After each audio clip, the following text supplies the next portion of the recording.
All right, we are back for another week of NFL and college football talk on the Ourlads Football Network. I'm your host, Greg DePalma, and I feel better for the first time in 3 weeks.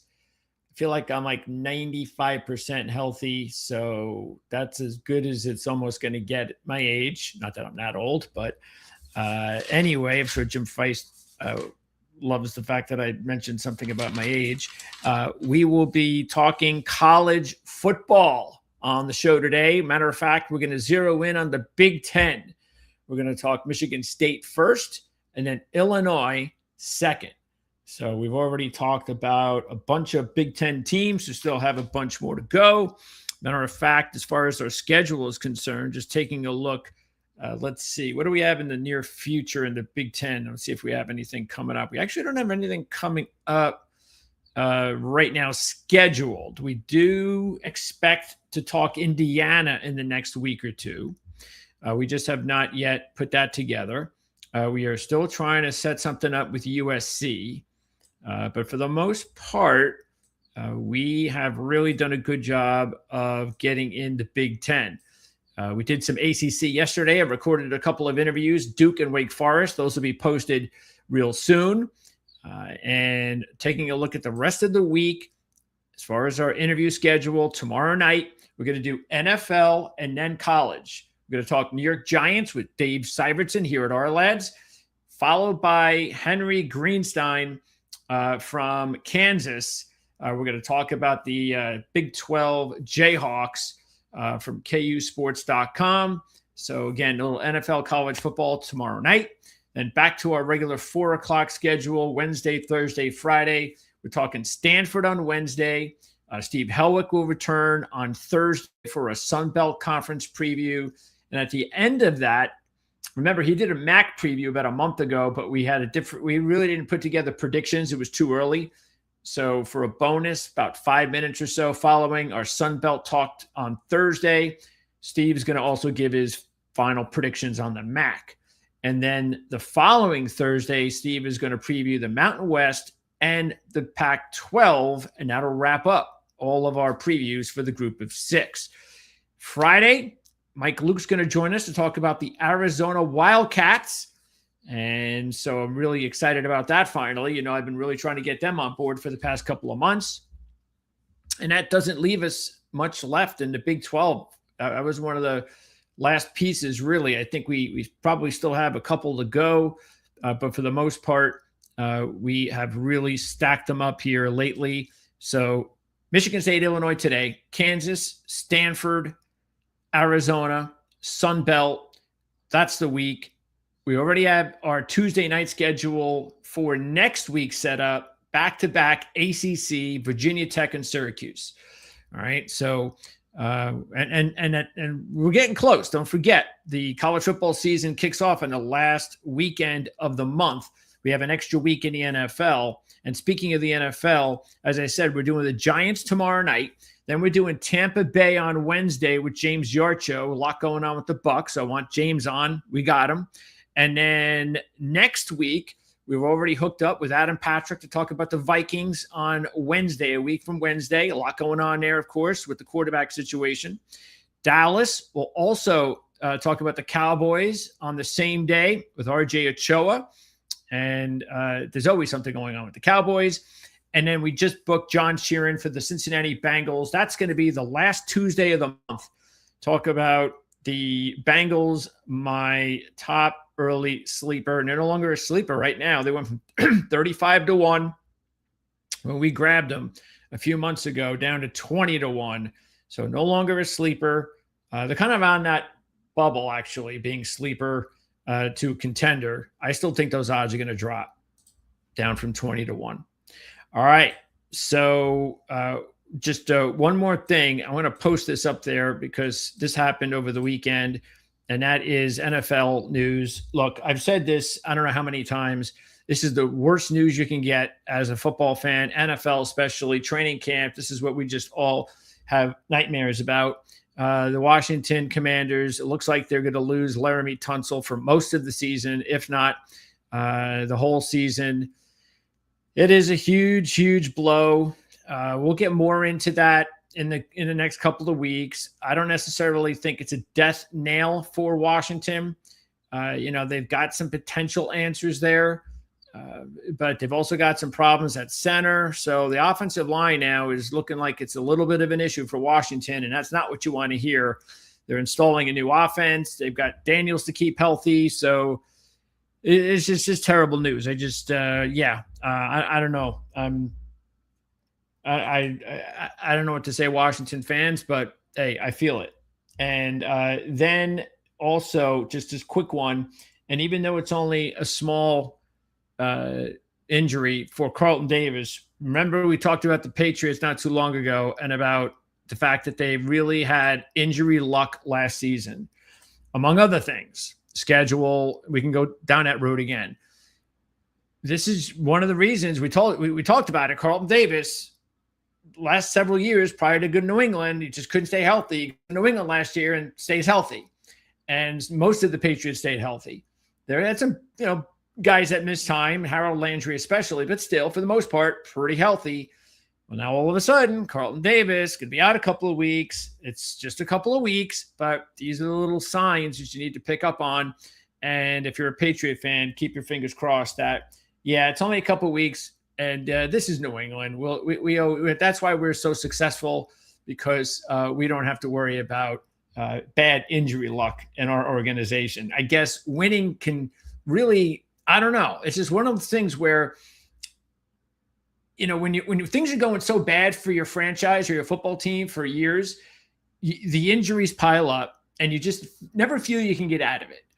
But then all of a sudden, when you have that one big breakthrough year where there's some success on the horizon, and then it's 2 years, maybe it's because you found a quarterback like a Drake May, or you found a Tom Brady, whatever the case may be, all of a sudden now, those things are not really a big problem anymore, especially because even if you have some injuries, well, you've now got a little bit more talent, especially at the all-important quarterback position. So it goes in waves. And the Patriots have really had a really nice run now. They've had some bad seasons, don't get me wrong, but they only had to deal with this transition, the Belichick to Vrabel transition, a couple of years. So, it is what it is. Some fan bases just have it and some don't. All right, so now let's talk college football. Let's pop into Michigan State. Here's the Michigan State win total for Vegas right now.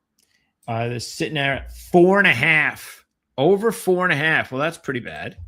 Let's get this out of here. 4.5 is not good. If you go over, they may not even make a bowl. Pat Fitzgerald, it's his first year. I'm a huge Pat Fitzgerald, I shouldn't say fan, but I really respect Pat Fitzgerald. I think he had during his entire tenure at Northwestern, I believed he was one of the most, I guess you can say, he was probably the best coach in college football who, if he was coaching Ohio State or Michigan instead of Northwestern, he might have won a couple of national championships. I thought that he was that good.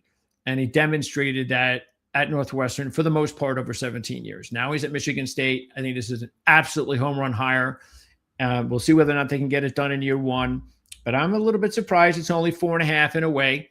I think the biggest thing, though, could be the schedule. So we're going to get into that. We're going to get into the depth chart.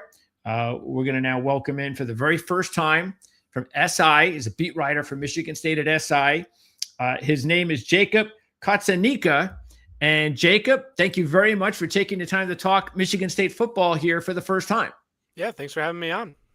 All right, Jacob. So how excited was the fan base when they heard Fitzgerald was coming in? Because we all know what happened with why he left, and there's some issues there, and I can understand there might be some doubts, and there's always going to be at a fan base, especially an older coach.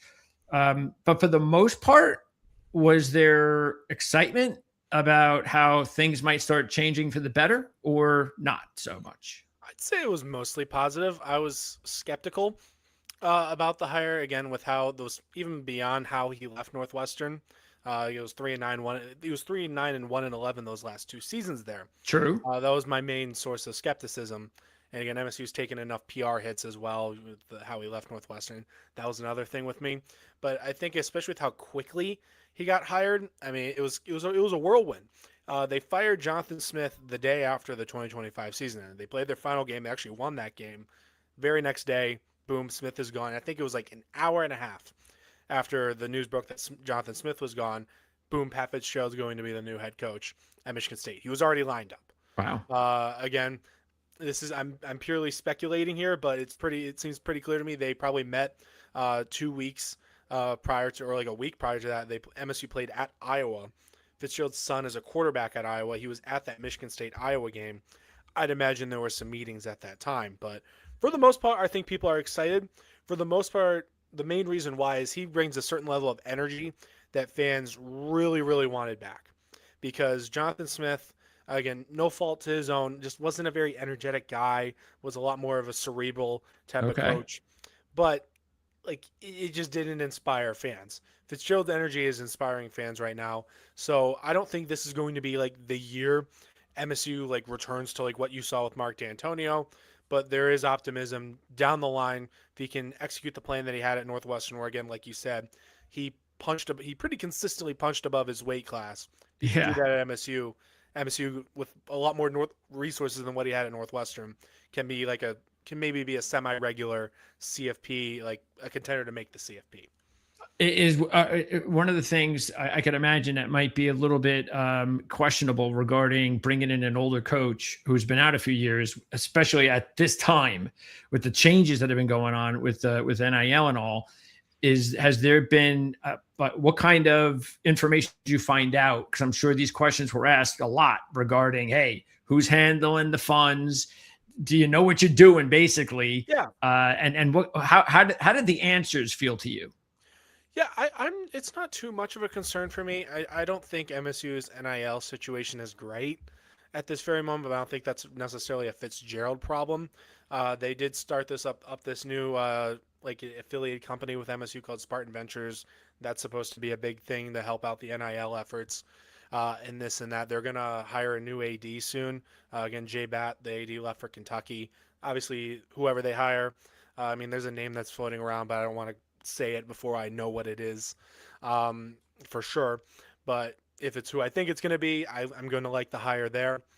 But NIL wise, not amazing at this very moment. But I think Fitzgerald, during those 3 years he was away from college football, he wasn't lounging on a beach in Cancun.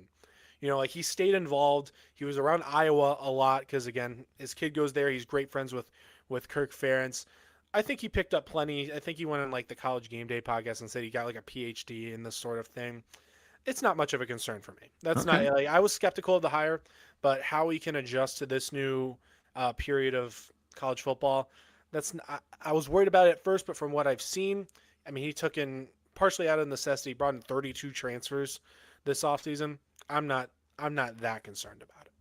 All right. Now let's pop up the. Actually, we could pop up the schedule because, Yep. as I was saying, I think this is the one reason that I would be concerned if I'm thinking about why this might not go as. Again, if you're going over 4.5, thinking of bowl season, 6 wins, that sort of thing, because the schedule is kind of a gut punch in year one, having to face Toledo and Notre Dame in your non-conference. I sure wish Indiana would play a non-conference schedule like that. But then you take a look at some of the other games and at Michigan versus Washington and Oregon, Illinois at home, and a few other tough opponents. This is and then the Northwestern rematch. This is, or big matchup, I should say. So yeah, this is to me as tough as the schedule as you're probably going to see in the Big Ten. I actually think it's not that bad. I'm going to be Really? completely honest with you. As far as the Big Ten schedule goes, scheduling at Notre Dame, well, oh, yeah, like you're scheduling kind of a loss there. But with the Big Ten draw, I don't think it's that bad. You don't have Okay. Ohio State on there. You don't have Indiana on there. You don't have Penn State on there. It's really not that awful. Again, you have Oregon, you have Michigan, but like with how good the Big Ten is, I'm slightly biased. I'm a Midwesterner. I think the Big Ten has surpassed the SEC in Sure. overall toughness. I mean, you win 3 national titles in a row, that'll do that. But I mean, it's if you look at the 2028 schedule for Michigan State is tougher than this. You play Notre Dame again. It's at home, but you're still playing Notre Dame. They play Ohio State on the road. They play Penn State on the road. I think they go to Washington. It's brutal next season. So like this isn't that bad actually. But I see your point. It is still a tough schedule. Don't get me wrong.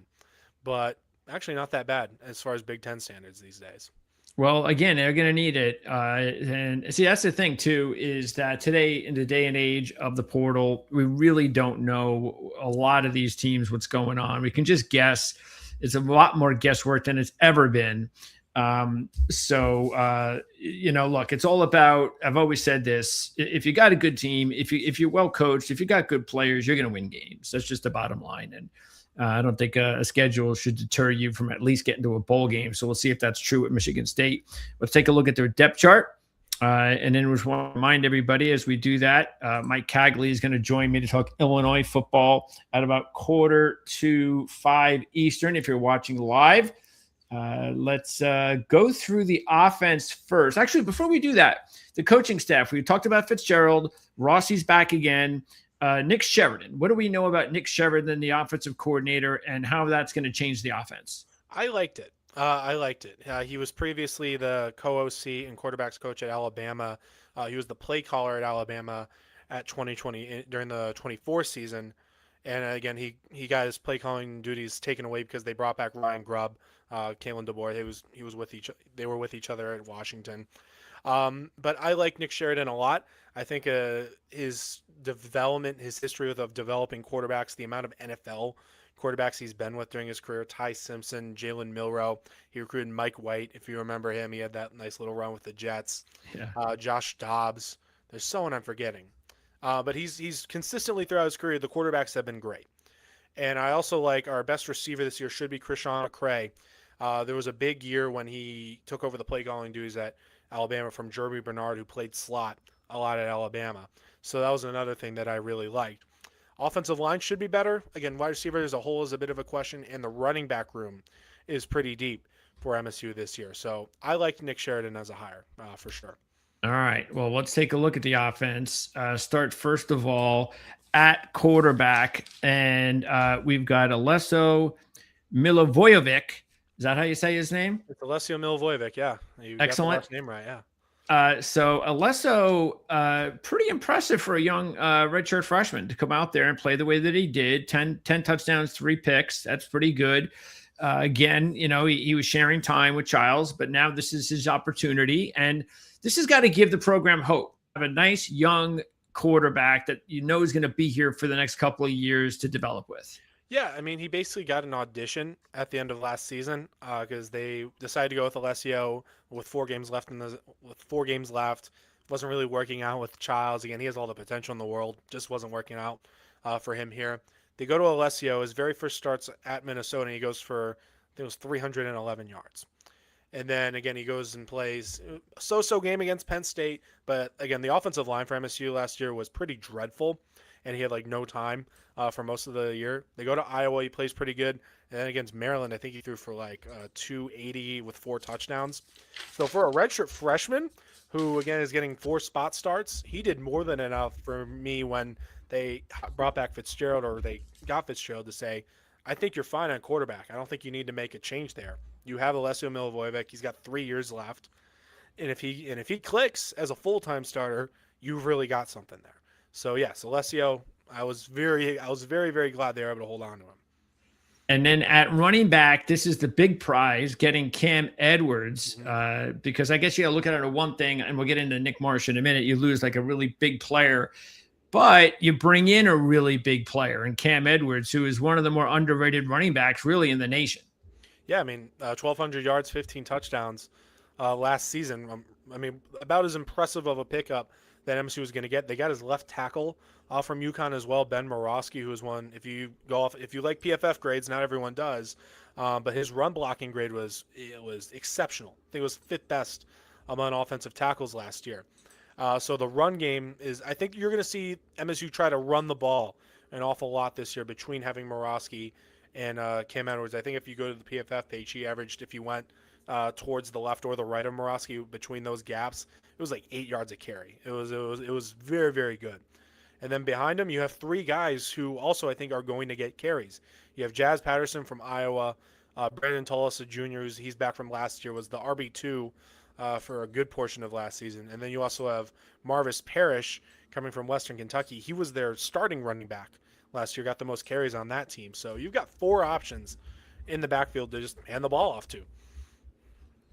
Well, that is a good reason why you'd want to run the football. That's for sure. Yeah, I mean, you got fresh legs at any time, Absolutely. Okay, well, let's talk about those receivers. And again, so what was the deal? Was it just Indiana just offered more, or Marsh just wanted out of there? How come they couldn't get him? I'd say it was just it was probably better for him to go to Indiana. I mean, MSU's hitting a reset. This is going to be Marsh's last year in college. He'll go round 1, round 2. It's like, I don't blame him at all. Like, Indiana won the national championship. He wants to play in big games. I'm sure whatever offer they gave him NIL wise, it was more than what MSU was going to give him. It was just kind of like, okay, there you go. Like, he portaled the I think it was like the day Fitzgerald got hired. Like, it was like, okay, like, it's a big loss. Marshall's all the talent in the world, but it was to no one's surprise. To me. Well, you talked about McCray. So he is one of the big holdovers, maybe the biggest, but he's still, again, you make the transition from the MAC to the big time in the Power 4. And there was a little bit of a drop off, but still, there's a lot of reasons for that. He's now going to be in his second year. And then throw in a couple other receivers that you want to be keeping an eye on regarding the portal, because there's a couple of guys there. Yep. So talk about the receiving room. Is McCray, because again, we haven't seen the production yet, but is he being looked at as maybe the top guy to start the season? I think he is. His best game last year was with Alessio Milivojevic at quarterback. 2 touchdowns in that Iowa game. When I remember watching the spring game, he looked like Milivojevic's favorite target during that one. I don't have the unofficial stats in front of me, but he seemed to have the ball in his hands an awful lot. But beyond that, you have Fred Moore and KK Smith as the other starters. I would change that. I think I have 2 other names right now. Actually, today I was at practice, and I overheard Courtney Hawkins, the wide receivers coach, this is the thing I've been focusing on, is the wide receiver competition, barking out to have the starters go up for a drill. And it was Charles Taplin, redshirt freshman, up there, and then Rodney Bullard up there as well, and then Krishan McCray as well. Bullard's interesting because he's still awaiting a decision from the NCAA on a waiver to see if he's eligible for this season. But he'll play now. Yeah, it goes back to his he was just a regular student as a freshman at Valdosta State Division II school, and he's trying to get an extra year of eligibility. Okay. He applied for this thing in the winter time, and he hasn't heard back. So there's the NCAA for you. But as of right now, assuming he's eligible, your 3 starting receivers, I think, for Michigan State are Charles Taplin, Rodney Bullard, and Krishan McCray, who's probably the alpha in that group. So now Taplin obviously is younger than Bullard, but if Bullard does play, who do you think is going to be a bigger option? I'd say I'd prefer KK Smith probably to fill in for that. I mean, there's not a lot of proven production to go off of. Ryson Williams is another interesting option. He was like a hybrid, another young guy. He was like a hybrid running back wide receiver for MSU last year. Didn't really get to see him too much, but he's focusing now exclusively on wide receiver, it looks like, with all the options MSU has in the backfield. But it's hard to know because there's like 6 names, I think, who could realistically start at wide receiver for MSU this year.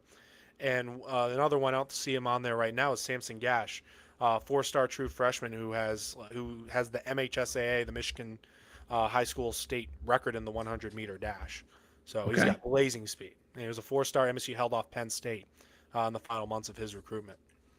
Considering the team lost their top 3 receivers from last year, though, it's definitely not as talented as last year's, not just because of Marsh, but because you lost Velling and who is it also? Kelly. So, but do you think it's not going to be as big as a problem as you might see on paper, or is it a big question? I mean, yeah, the pass catchers as a whole, again, the tight ends as well. I actually have Jaden Savory as the top tight end right now. He's not even on the tight end line Okay. at this very moment. He seemed to stand out, and then probably Parachek. I wonder how they're going to use Carson Golker, the Ferris State transfer. He can kind of be a gadget player. It's hard to really know how they're going to use him before the season, because if I ask Nick Sheridan how are you going to use him, he's not really going to tell me. But yeah, pass catches, the playmakers in the passing game, that is a serious question for sure. But as a whole, as just the roster construction, I think it's about the same. I really like the offensive line a lot more than I do last year. I'd also change a few things on the offensive line as well. The offense is a lot different than what I thought it would be entering the fall camp. But you have Morosky at left tackle. That is not really much of a change. I actually saw like what looked like the starting five at practice today. Okay. Morosky at left tackle. Connor Moore seems to be moving from right tackle to left guard at the moment. Fraley's going to be the center. And then Nick Sharp, South Carolina transfer, is probably moving to right guard again. That's what he played at Wake Forest when he was with offensive line coach Nick Tabica, who's now at Michigan State. And then the right tackle, it'll probably be, this might be a battle, but either Rakeem Johnson or Robert Wright Jr. So I really like the offensive line as a whole, though, a lot more so than last year. Okay, got it. Yeah, because that's everything, no question about it for the offense. And at least if you, I mean, look, you can say that there are some things that, especially with that wide receiver room, that you're going to lose some talent there. But if the offensive line is a lot better, we know the running game should be a lot better. And you would expect the quarterback room, especially with Alesso coming back for another year, should be even better. So it sounds like to me this is definitely a better offense this upcoming year. I wasn't the biggest fan of Brian Lindgren as an offensive coordinator as well. I think Nick Sheridan was an upgrade in that regard. But I am very, very high on Alesso Milivojevic as a player. He's just kind of he's kind of like people say the it factor. I've never been much of a fan of that phrase, the it factor. I think he has the it factor. He's just a football player. You could just see it. He took some shots during those starts that he had last year. Got up, kept delivering some pretty impressive balls into some tight windows. He sometimes holds on to the ball too much, but he's a young quarterback. That happens. But still, he can stand in the pocket and take some punishment, which is admirable. Okay, so give me the name of that tight end again. Jaden Savory. He's a redshirt freshman. Jaden Savory, got it. Had a nice basketball background, really big frame. He made one catch last year against Boston College, just went up and high pointed a ball. Pretty impressive catch. But yeah, he seems to be one of those early standouts during the fall camp. Let's now move on to the defensive side. And so taking a look here again, Rossi's back. And overall, the portal added some good players. Talk to me about Brantley first, because that's the one that really looks intriguing to me. Looks like he had a good career at Michigan State, went to Miami, didn't work out, back to Michigan State. So that looks like a nice reunion. It was very interesting when he came back. I mean, he transferred after the 2024 season, which is by far the best he's had in his career. I think PFF said he had 3 interceptions that year, didn't allow a touchdown. And then he goes to Miami. He only has 1 year of eligibility left. You're like, okay, that stinks. He's your best corner. And then he only plays in, I think it was like 3 games for Miami. I don't think he's spoken to the media since he arrived back at Michigan State, so I haven't gotten like an exact reason why he wasn't playing at Miami, whether he was hurt or he just got passed up on the depth chart over there. I mean, Miami was pretty darn good last season. But you get him back and, a potential all Big Ten caliber corner right there. I mean, that's huge, especially since he thrived so much during that 2024 season under Joe Rossi's system. That gives you some extra optimism. So that's a big one. Keeping Jordan Hall as well, who was probably MSU's best player. People love to talk about Nick Marsh. I think Jordan Hall was MSU's best player last year. Just over 88 tackles, 3 forced fumbles, a pick. Like 2.5 sacks isn't much, but it technically led the team, tied for the lead on the team. He's everywhere. And he's the leader of leaders in this program right now. So Jordan Hall, keeping him was huge. I thought surely this is his 3rd permanent head coach in 4 seasons here. I thought when they made the change, I'm like, surely he's not going to stick around again, and he did. So more good for us, I guess. But Jordan Hall and Brantley back together, keeping Nakai Martinez as well at free safety. He was hurt a lot last year. It was supposed to be his last year. Only got into 4 games. He came back as well. Defense, I'm feeling decent about as well. Trey Bell was another nice little pickup as well in the secondary. Okay, so Martinez, so you said he only played 4 games last year? Mm-hmm. Yeah, I got dinged up. It was like a couple of different injuries. Okay. All right. So let's talk a little bit more starting at secondary. So overall, see a handful of portal players there. You mentioned a couple of the players already in Brantley and Martinez, but you got Richard from Louisiana Tech, who had a nice 3 years there. Bell from Iowa State. Talk about the rest of the secondary. Yeah, I mean, I feel good. The starters in the secondary I feel pretty good about. Depth is a bit of a concern, but Bell was a pretty reliable piece of that Iowa State secondary last year. There were some injuries. He got thrust into a starting role, did well.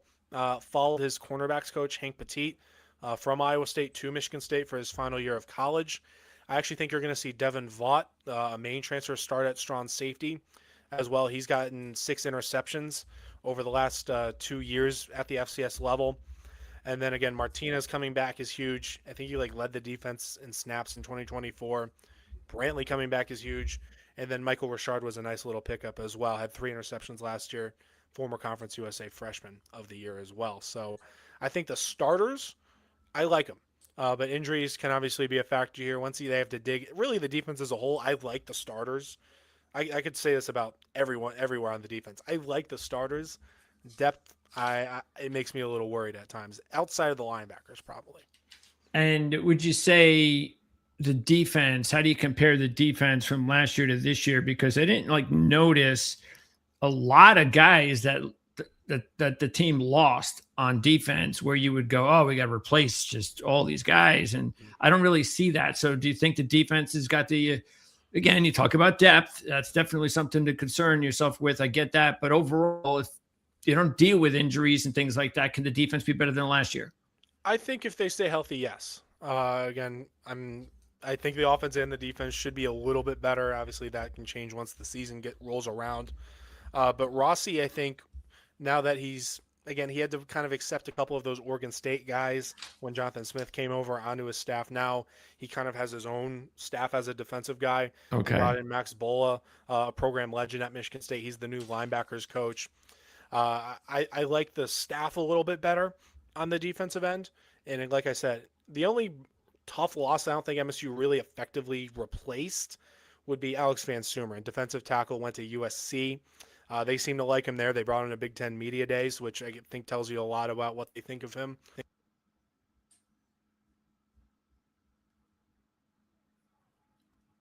You're back. All right, mic issue.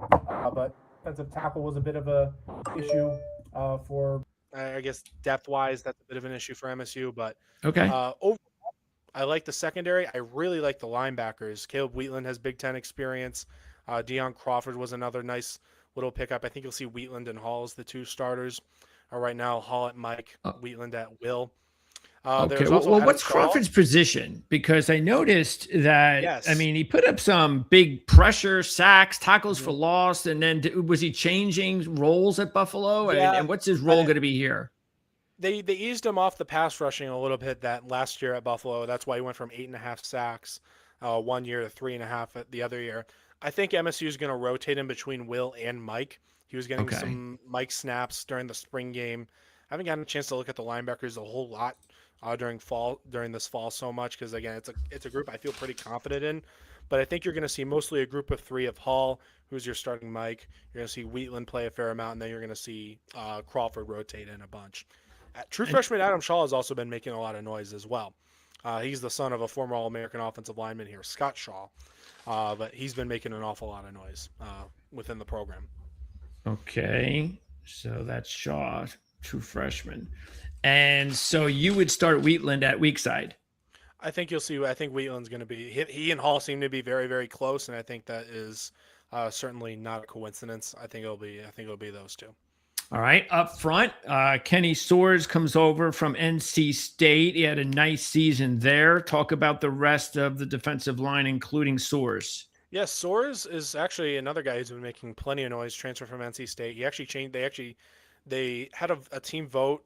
Fitzgerald's starting a new tradition here where one guy gets to wear the number 1, which is like the Spartan. Like, here's our team leader.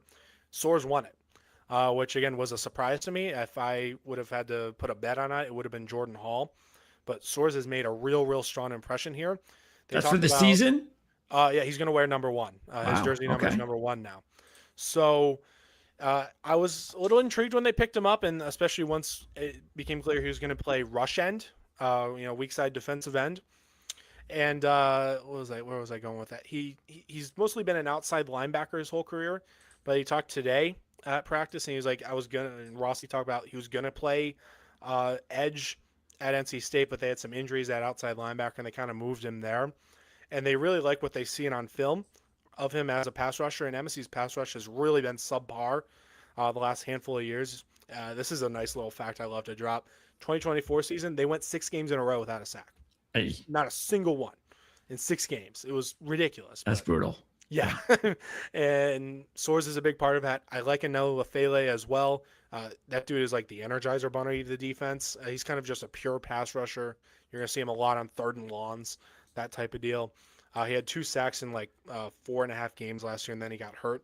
Really like him. Okay. But pass rush, I'm still a little skeptical about because I don't know. I haven't seen Soares a ton as a pass rusher. They seem to like what they have there, but I haven't seen it. But Lafele and Soares is an interesting duo that MSU has. And how about inside at defensive tackle? Anything of note there? Is that okay? Yeah, I mean, they're a little thin on depth there, but your top 3. Ben Roberts and Eli, your top 2 of Ben Roberts and Eli Conan is, I think, pretty good. Roberts has been really effective in his career when he's been healthy. Eli Conan, I was watching the defensive tackles today. He looked like the fastest and most violent defensive tackle they have now. He's risen up a bunch in his career. He started at Division II Bemidji State, redshirted there for a year, and then he was a big part of Illinois' defense last year. So that's something you really want to see from a transfer, is an upward trajectory during their career, and he has that. And then Derek Simmons is kind of the 3rd defensive tackle that I'll be regularly rotating in. He's a former 4-star recruit. MSU is going to be expecting him to take on a pretty significant load this year. All right. And then, by the way, a lot of portal players here on special teams. Is that to worry, or do you think they're going to be okay there? No, I mean, they got LeVar Woods from Iowa, who if you were going to hire any special teams coordinators, you're starting a college football team from scratch. If you were to hire a special teams coordinator, LeVar Woods might be the first guy you pick. He's the assistant head coach.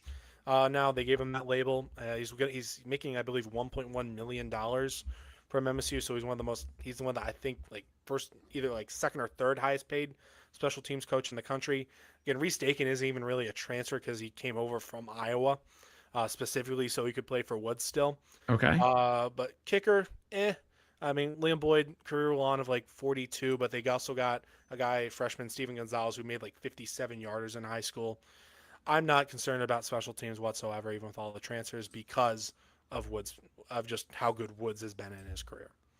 All right. So where we started, Michigan State over 4.5. That's what Vegas says. Mm-hmm. So it's up to us to try to take advantage of that. Plus 130 if you want to go that direction. That does not guarantee a bowl at 5, but at 6, you could go to plus 270. Mm-hmm. If you think they're going to be a bowl team. And again, you do not believe the schedule is as tough as I do, which if that's the case, then I'd actually feel a lot better about even gambling on that plus 5.5, to tell you the truth. I mean, so what do you think? Plus 270. I mean, it's not terrible value. It's good value. Yeah. You know, I'm not a gambling man. I don't gamble personally. But my guess has been 5 and 7. That's about my expectation for the year. The only games they're actually favored in, if you go off of the ESPN FPI thing, is Toledo, Eastern Michigan, and then that home game against Northwestern. But I do think this team is good enough where you can steal a game at Wisconsin. Maybe you can beat Nebraska, Illinois, maybe UCLA. Like, I think they'll be able to steal a game here and there, but I do not think this is going to be a team that MSU hasn't made a bowl game in 4 years. I think this isn't going to be the year for it.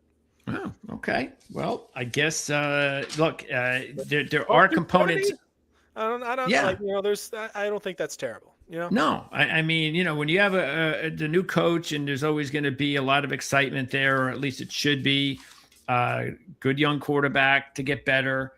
There are good components on this roster that says, and again, like you said, I think the trick is going to be to make sure as the season goes on that you check Michigan State's injury report and make sure that they have a relatively healthy team. Yeah, there's been a lot of part of the struggles the last few years is they've had a really long list of injuries too. So you're hoping that the team can have better injury luck. But like I remember the last game last year, the injury report was going off the page. Like they had so many names and guys who were out. So yeah, hoping for better there. Yeah, we know that feeling, especially when you have a losing season and the head coach is going to be gone soon. That injury report seems to get a little busy late in the season. I'm a Lions fan too, so I know the feeling. Oh, geez. Okay, that's another story. Yeah. Jacob, I really appreciate it. Hopefully, we'll be able to hook up sometime during the season, and I got links in the description of this video for everybody to check out your work. So, yeah, it's good talking Michigan State football with you. Yeah, thanks again. Thanks, Jacob. And that is our Michigan State report here from Jacob Cotsonika, Michigan State beat writer for Sports Illustrated. And again, there's links in the description where you can check out his work on the website as well as his social media page. So we'll see. Look, I'm looking like I agree with Jacob as a 5-win team, but that's because I think they have a tougher schedule than Jacob does. But if it works out early in the season and they get off to a halfway decent start, then you got to take a look at that schedule. Now, of course, you can't be making these wagers when the season begins. But the point is that not talking about just win total wagering, but just taking a look at the team as the season goes on. If they can get off to a good start, you look at that schedule, and all of a sudden you say to yourself, "Yeah, you know what? It's now that we've been through the first month, maybe there's possibilities here." So anytime you have a young quarterback with promise and a big time running back in the backfield and a really good head coach in that first year, I think there are some possibilities for Michigan State to be a sleeper bowl team. So we'll keep an eye on that. And by the way, they are 15th in the Big Ten at 500-1. Yeah, they're not going to be winning the Big Ten title. And maybe that's something for the next couple of years if all goes well. All right, so that's Michigan State. Now we are going to turn our attention to the Illinois Fighting Illini. Let me go ahead and there we go. There's the win total for Illinois. A lot better situation, obviously, than Michigan State. Brett Bielema is doing a really good job there. Matter of fact, I've cashed in quite a bit on Brett.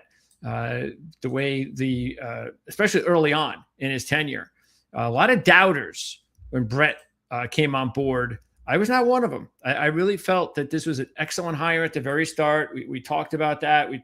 Especially early, those first 3 or 4 years. Last year, a little bit different. And I'm just talking about just basic games when certain situations where you can take advantage of Illinois. But those early years, there were a lot of doubters, and Illinois definitely did a good job. And the last 2 years, especially, and again, taking a look at their record, Illinois 19-7, and that 2-year mark, I believe, is an all-time best. At least I have to get some verification from Mike if that's all-time ever best. But those 2 years, the last 2 years at 19-7, that is some of the best football that you've seen at Illinois in a 2-year stretch in a long time or maybe ever. So let's go ahead and bring in Mike Cagley into the program, co-host of Illinois Guys at IllinoisGuys.com. And we have links in the description, of course. We could check out Mike's work. Mike coming on here for the very first time. Mike, thank you very much for doing this. Nice talking to you. Hey, good to have you. Good to be invited on. We appreciate it. And yes, 19 wins over 2 seasons. That is the best 2-year streak that Illinois has ever had, period, end of sentence. So when I hear people talk about how hard it is to be an Ohio State fan or a Michigan fan because they've suffered through rough times, they haven't. They have no clue. No. And so when I was one of the doubters, when Brett was hired on, I was like, oh, do we really need a guy who's going to grind it out and run at Illinois, which has never worked? In fact, I'm old enough to remember the last time Illinois brought in a guy who said he was going to run the ball, and that was when Gary Moeller came down from Michigan. Oh, okay. And my first game as a kid was a 0-0 tie against Northwestern. So that is that brings back nightmares to Illini fans.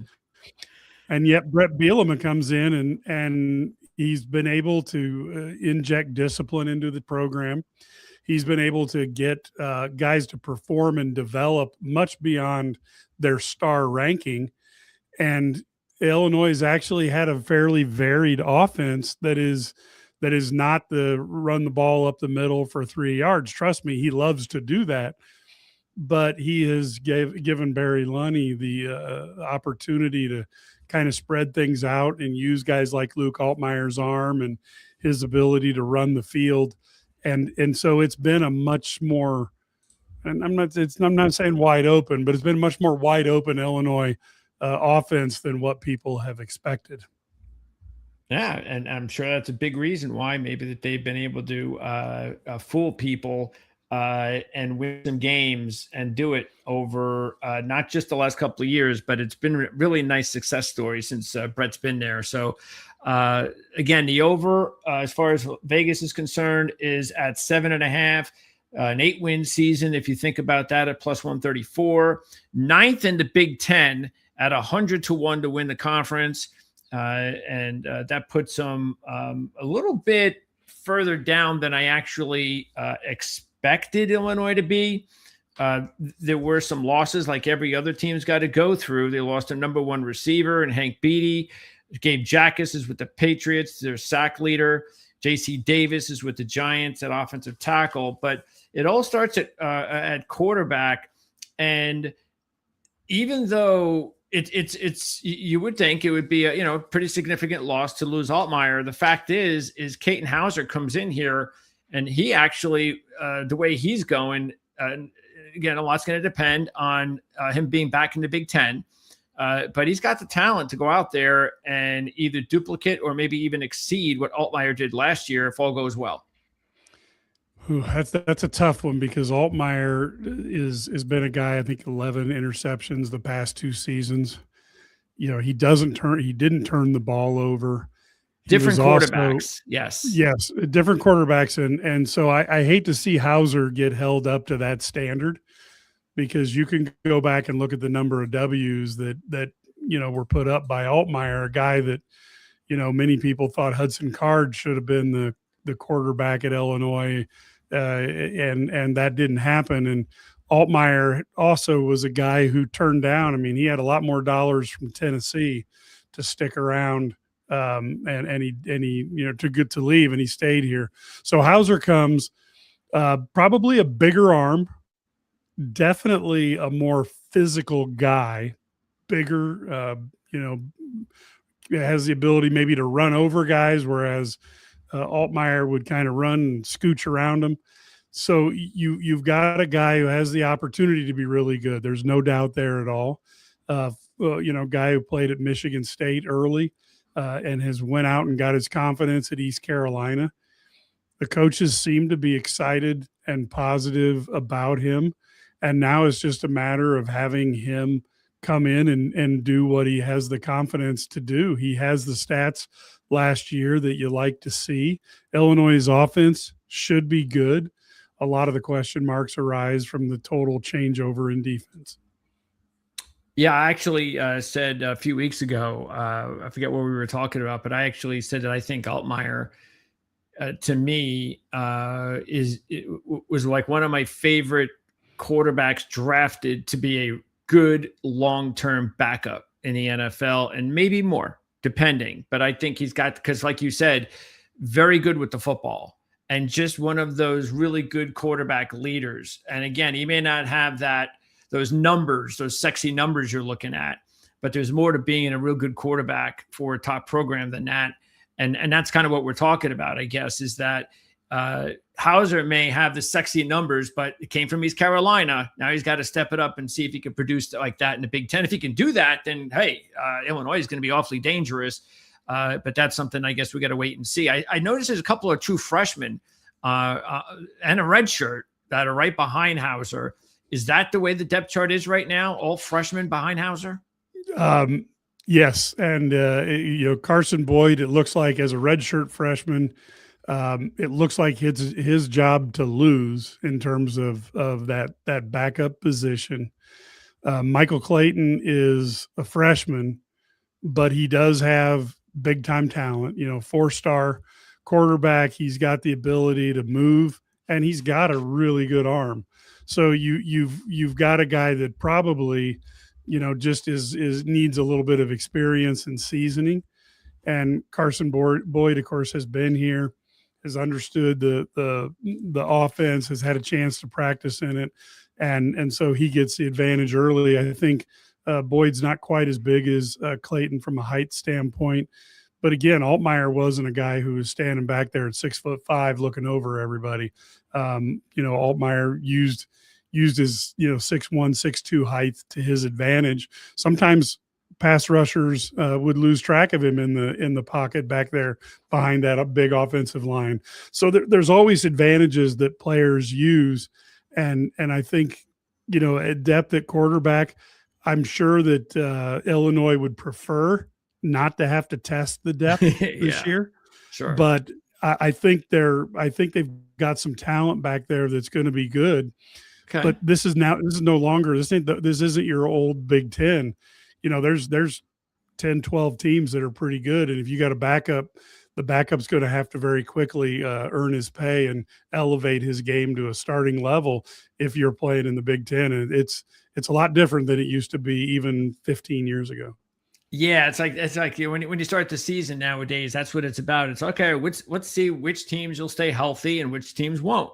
Because the teams that don't stay healthy, especially at the quarterback position, they're going to get left behind more than likely because it's so competitive. But let's also go into backfield at running back because the top three rushers from last year are back. But the big story, I guess, because I didn't even realize this until today. I was doing my research. I had no idea that Fagan was going to tight end. Is that the case? And what was the deal there? Because, big guy, maybe that was part of it, but talk a little bit about the backfield and it also Fagan's move to tight end. Well, he's one of those guys you can find him now 2 years in a row on the athletic.com's freak list. He was 23rd last year. He's 40th this year. He's 6'3", he's 260 pounds, and he can run.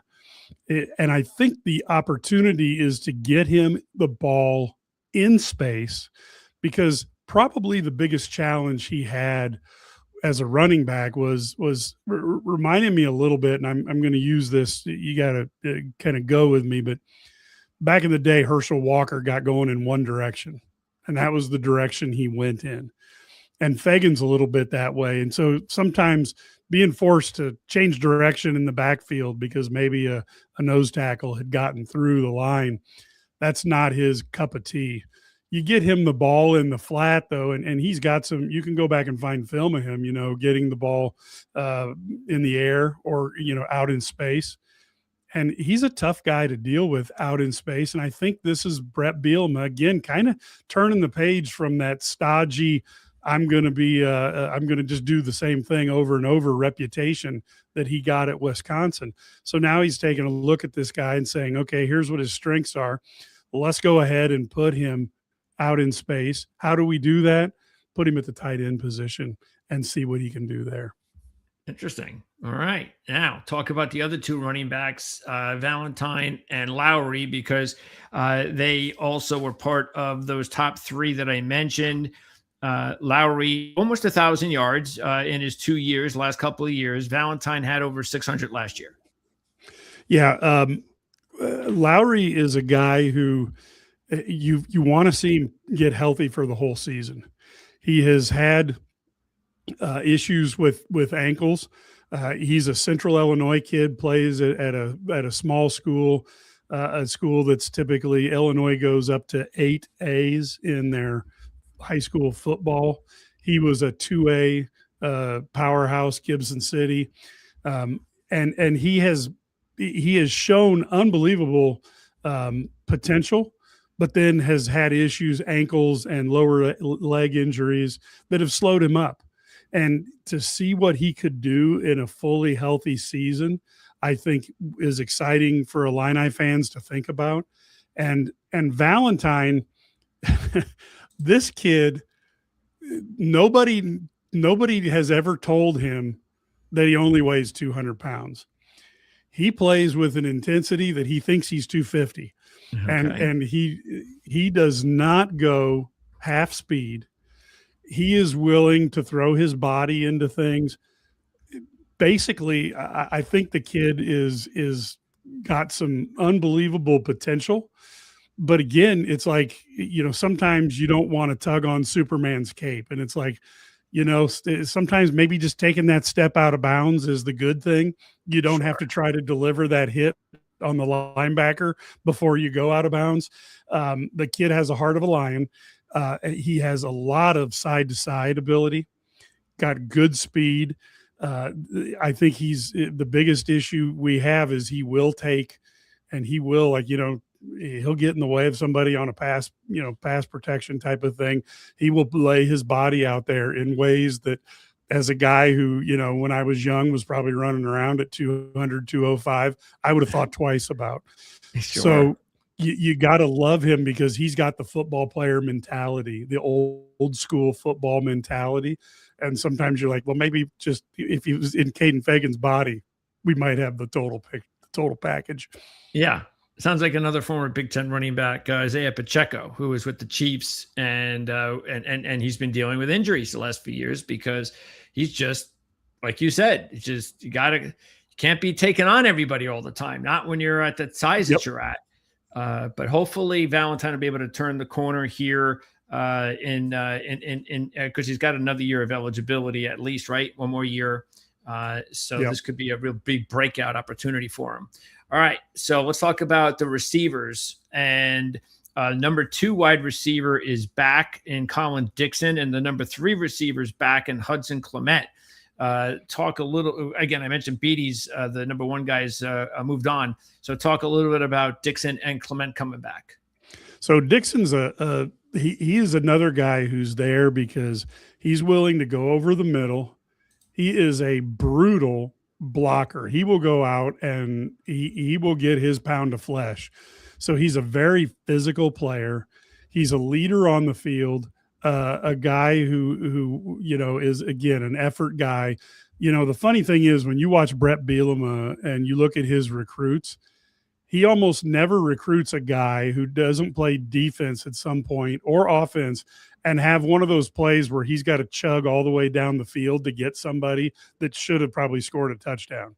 Okay. Dixon's that type of guy, good hands. And Hudson Clement is a guy who's been injured here in the preseason so far. He's just now starting to get back out onto the field.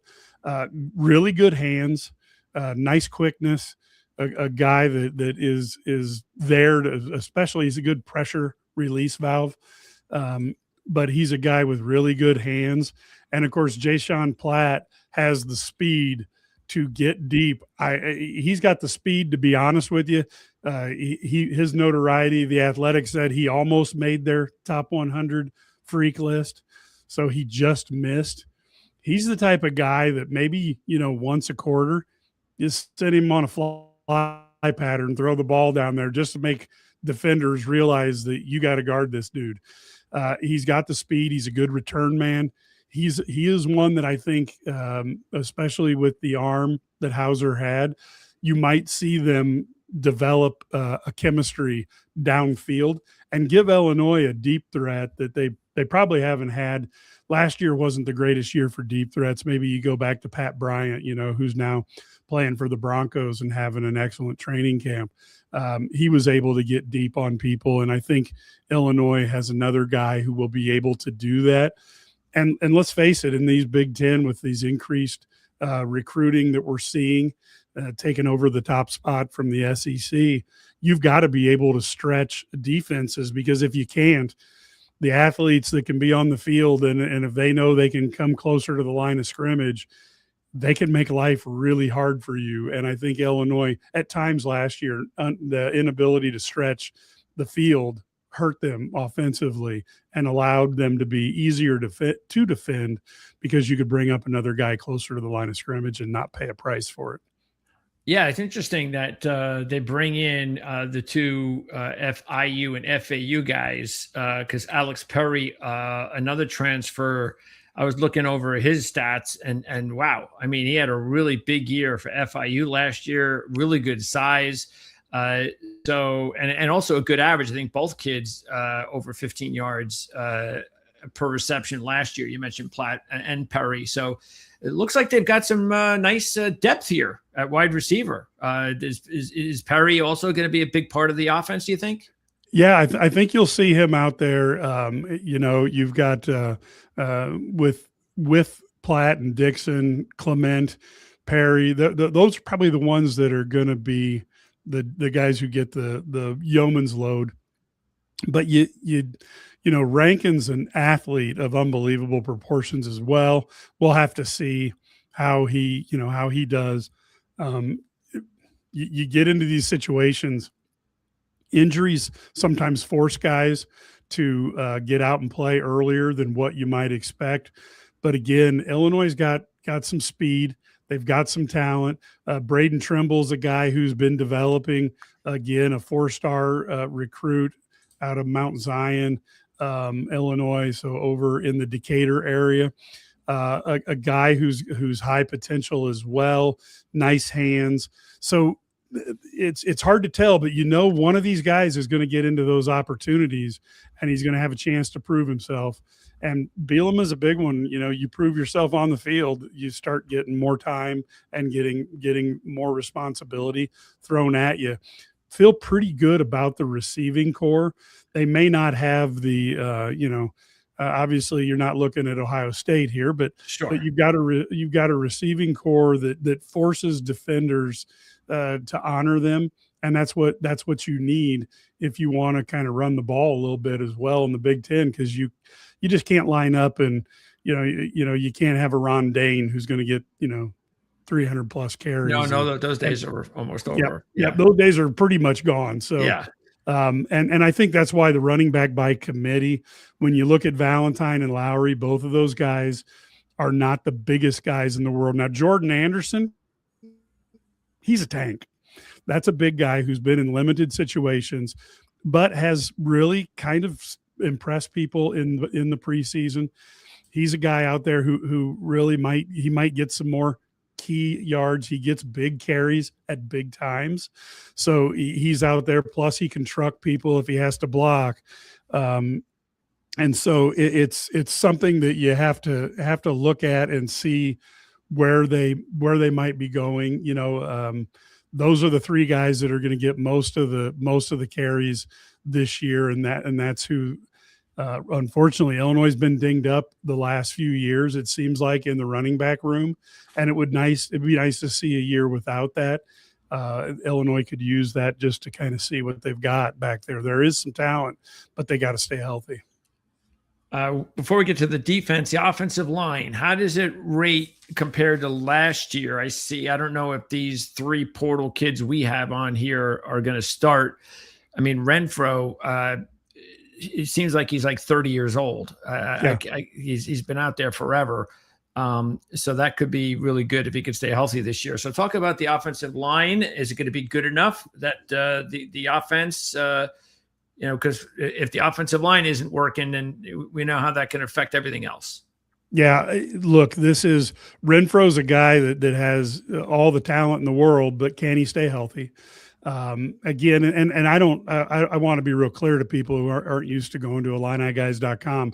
We don't spend a lot of time bitching about guys' toughness and stuff like that. Injuries, you really can't help it in a pile. Somebody rolls into your knee or those type of things. So, but he's had some unfortunate luck, but the talent's there, and what better way to to prove that is I think Bielema's got the highest amount or the second highest amount of offensive linemen during his head coaching tenure in the NFL. So what better way to get looked at? Brandon Henderson, the guy has been a solid player. You look at Nathan over on the right tackle, good positioning.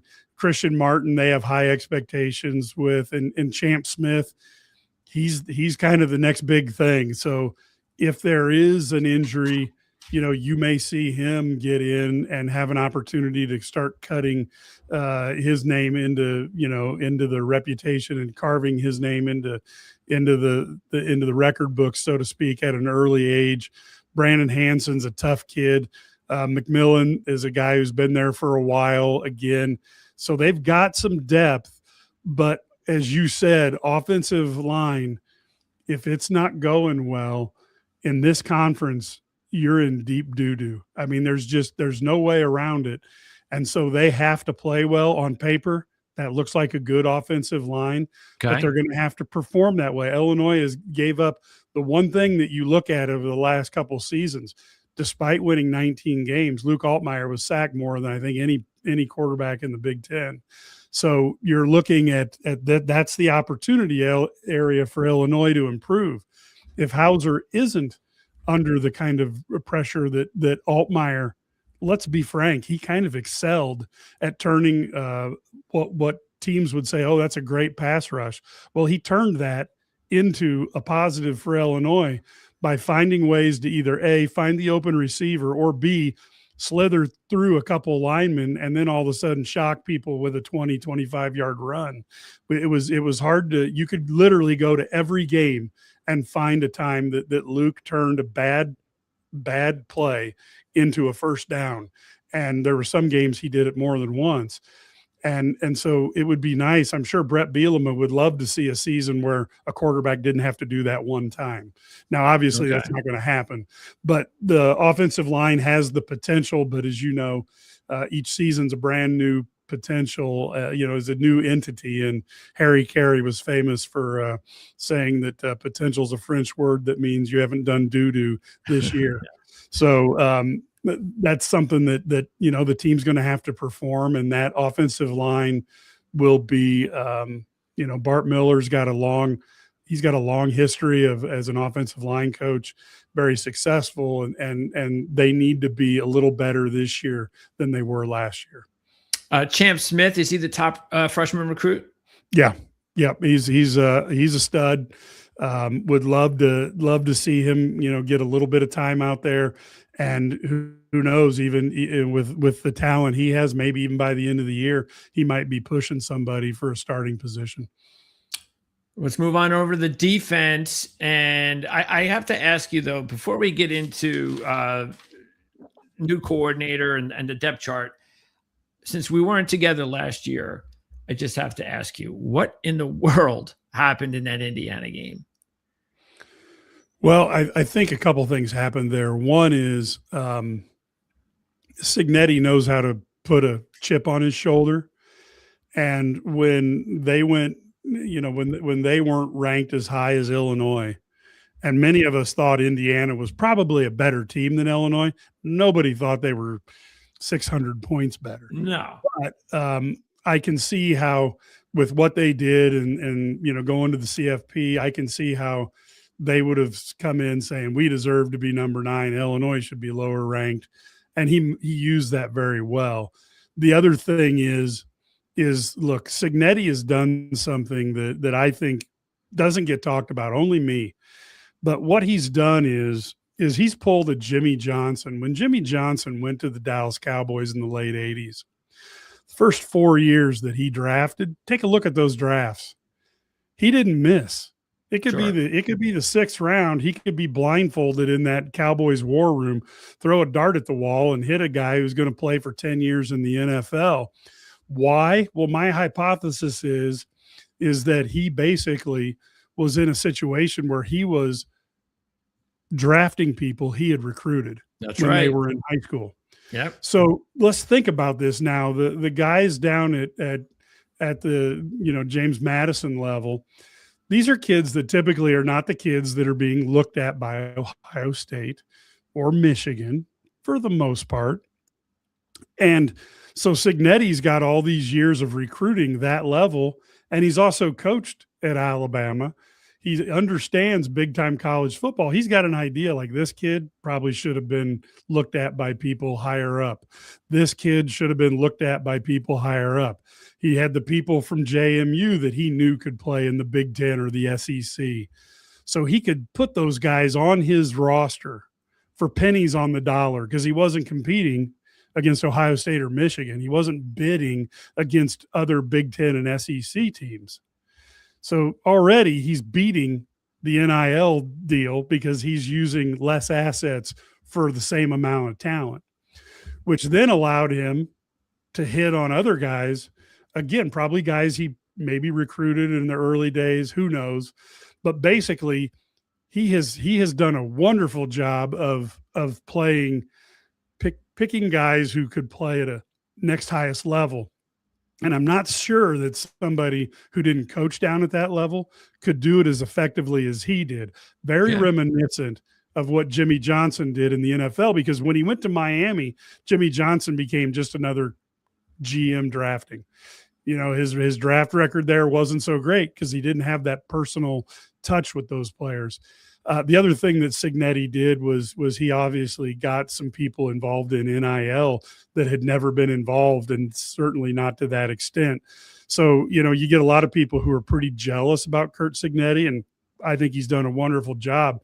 But if you take a look at the turnaround and what kind of dog crap Illinois was before Brett Bielema took over, if it wasn't for Curt Cignetti, Brett Bielema would be looked at as the turnaround artist in the Big Ten. And instead, you know, Illinois was getting beat 63-0 by Iowa. Well, now all of a sudden Illinois is winning 9 and 10 games a year, but Indiana did that on steroids. Congratulations to them. But I also think the team speed was where Indiana had a big advantage, and Cignetti saw that and then did everything he could to set up situations to capitalize on that. Again, sometimes, you know, we've all played sports at one level or another, and we all ran into that kid that was just a little quicker than we were, just a little stronger than we were. And then if you have a coach that puts him in the right place, I think it was Illinois played at a historic bad, largely because Indiana played at a historic good. Yeah. And one of those weeks. Yeah, you just kind of what I really thought was interesting about Bielema is he didn't let that turn. That could have easily deep sixed a season. Sure. You could have easily said, oh my God, we're a fraud. And of course, there's plenty of people out there. Illinois is no good. Illinois this, Illinois that. And at the end of the year, got 9 wins sitting there. So that's not a typical behavior of an Illinois coach or team. Well, this defense now has a new coordinator in Bobby Hauck. And this, to me, definitely seems like you just talked about bringing in coaches from the lower levels. Well, this seems to be one of the better assistant hires, especially sleeper-wise in the FBS and the Power Four, to be able to get someone with this much success at the FCS level at Montana, especially on the defensive side of the ball. This should have been exciting news to Illinois fans. It would have been more exciting had Illinois not lost. You know, you talked about Eli was on there when Michigan State guy was talking. They lost 2 or 3 defensive linemen to the portal, basically because the portal was just, you know, I think they got caught maybe a little bit by surprise by the dollar amounts. And so I would feel a lot better about this season if we had a few defensive linemen back. That would give you a little more depth. Doesn't mean that they're not going to be good this year, because Hauck does have a record of success. And Brett Bielema is one of the best defensive coordinators out there, you know, and people forget about his past. He's very good. So when they're very much building these game plans as a team, so don't think that his brain power isn't added in, you know, as well. But I think the scariest thing for Illinois fans are they're going to a 3-3-5. And Illinois fans are just worried, you know, that can the top 6 control the rushing game enough to make that defense work. And that is going to be the trick, because it's not like Ohio State where, we've got 9 5-star, we got 6 5-star defensive linemen and 5 4-stars behind them, waiting to get on the field. So Illinois doesn't have that. We're looking at who's going to be where, and you're just saying, you're looking at, like, I think Farrell will probably start over Carter, but Pat Farrell over Janke. But nonetheless, do you know how, Janke's a very, very good player. Is he going to be able to make that jump to the Big Ten? We'll find out. Joe Barton is going to be starting. How's he going to do in this new world? Is he going to be able to maintain outside coverage? There's a lot of inexperience and a new defense, which is going to make it crazy. Barton has got a heart, again, big heart guy, high intensity player. But he's going to be out there, and he's going to have to be holding the edge and also putting pressure on the quarterback. That's not going to be an easy thing. You've got James Kreutz, has a lot of experience, probably a little bit undersized, not quite as big as his brother or his dad. But again, if you notice, there's a reoccurring theme here of these guys have a lot of fight in them. And he's going to be in the middle of everything. He's just a guy who it puts his nose in there. Grant Bierman is the one that I think could have the breakout year. This kid is a stud. He knows football, and he is a leader out there on the field. Great communicator. You interview him on a show and you don't think you're dealing with a college kid. You think you're dealing with somebody who's been out in the workforce for a couple of years. So he's got some physical talent. He's also got that maturity. And he's got Cam Thomas is one of his running mates from high school. Another linebacker, the freshman, and he has high expectations. Daniel Brown, there are plays that he looks like he has been physically shot out of a cannon. He's so fast, but he has run into the injury bug. But boy, if he gets a step on you, I don't care who you are, you're going to have to get some help for a tackle if he gets outside and gets the step on you. So they've got some potential there. But, there have been some injuries, size issues. We're going to see how good they are. And that's when it falls back to what you talked about, how you started this out. Brett Bielema doesn't really care about what you and I think. He's very much focused on, this is my team. This is what we have to do.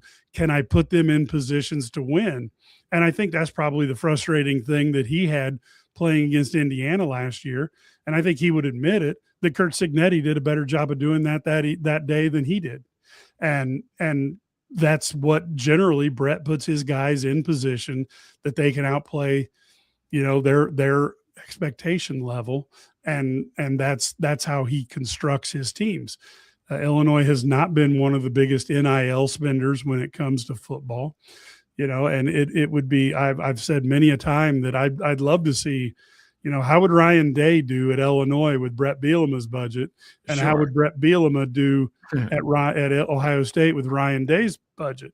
Yeah. Now, most Ohio State fans tell me I'm full of crap, but I'm pretty certain that I'm betting on Brett Bielema to do a better job at Ohio State than I am Ryan Day doing a better job at Illinois. Yeah. It is what it is in today's world.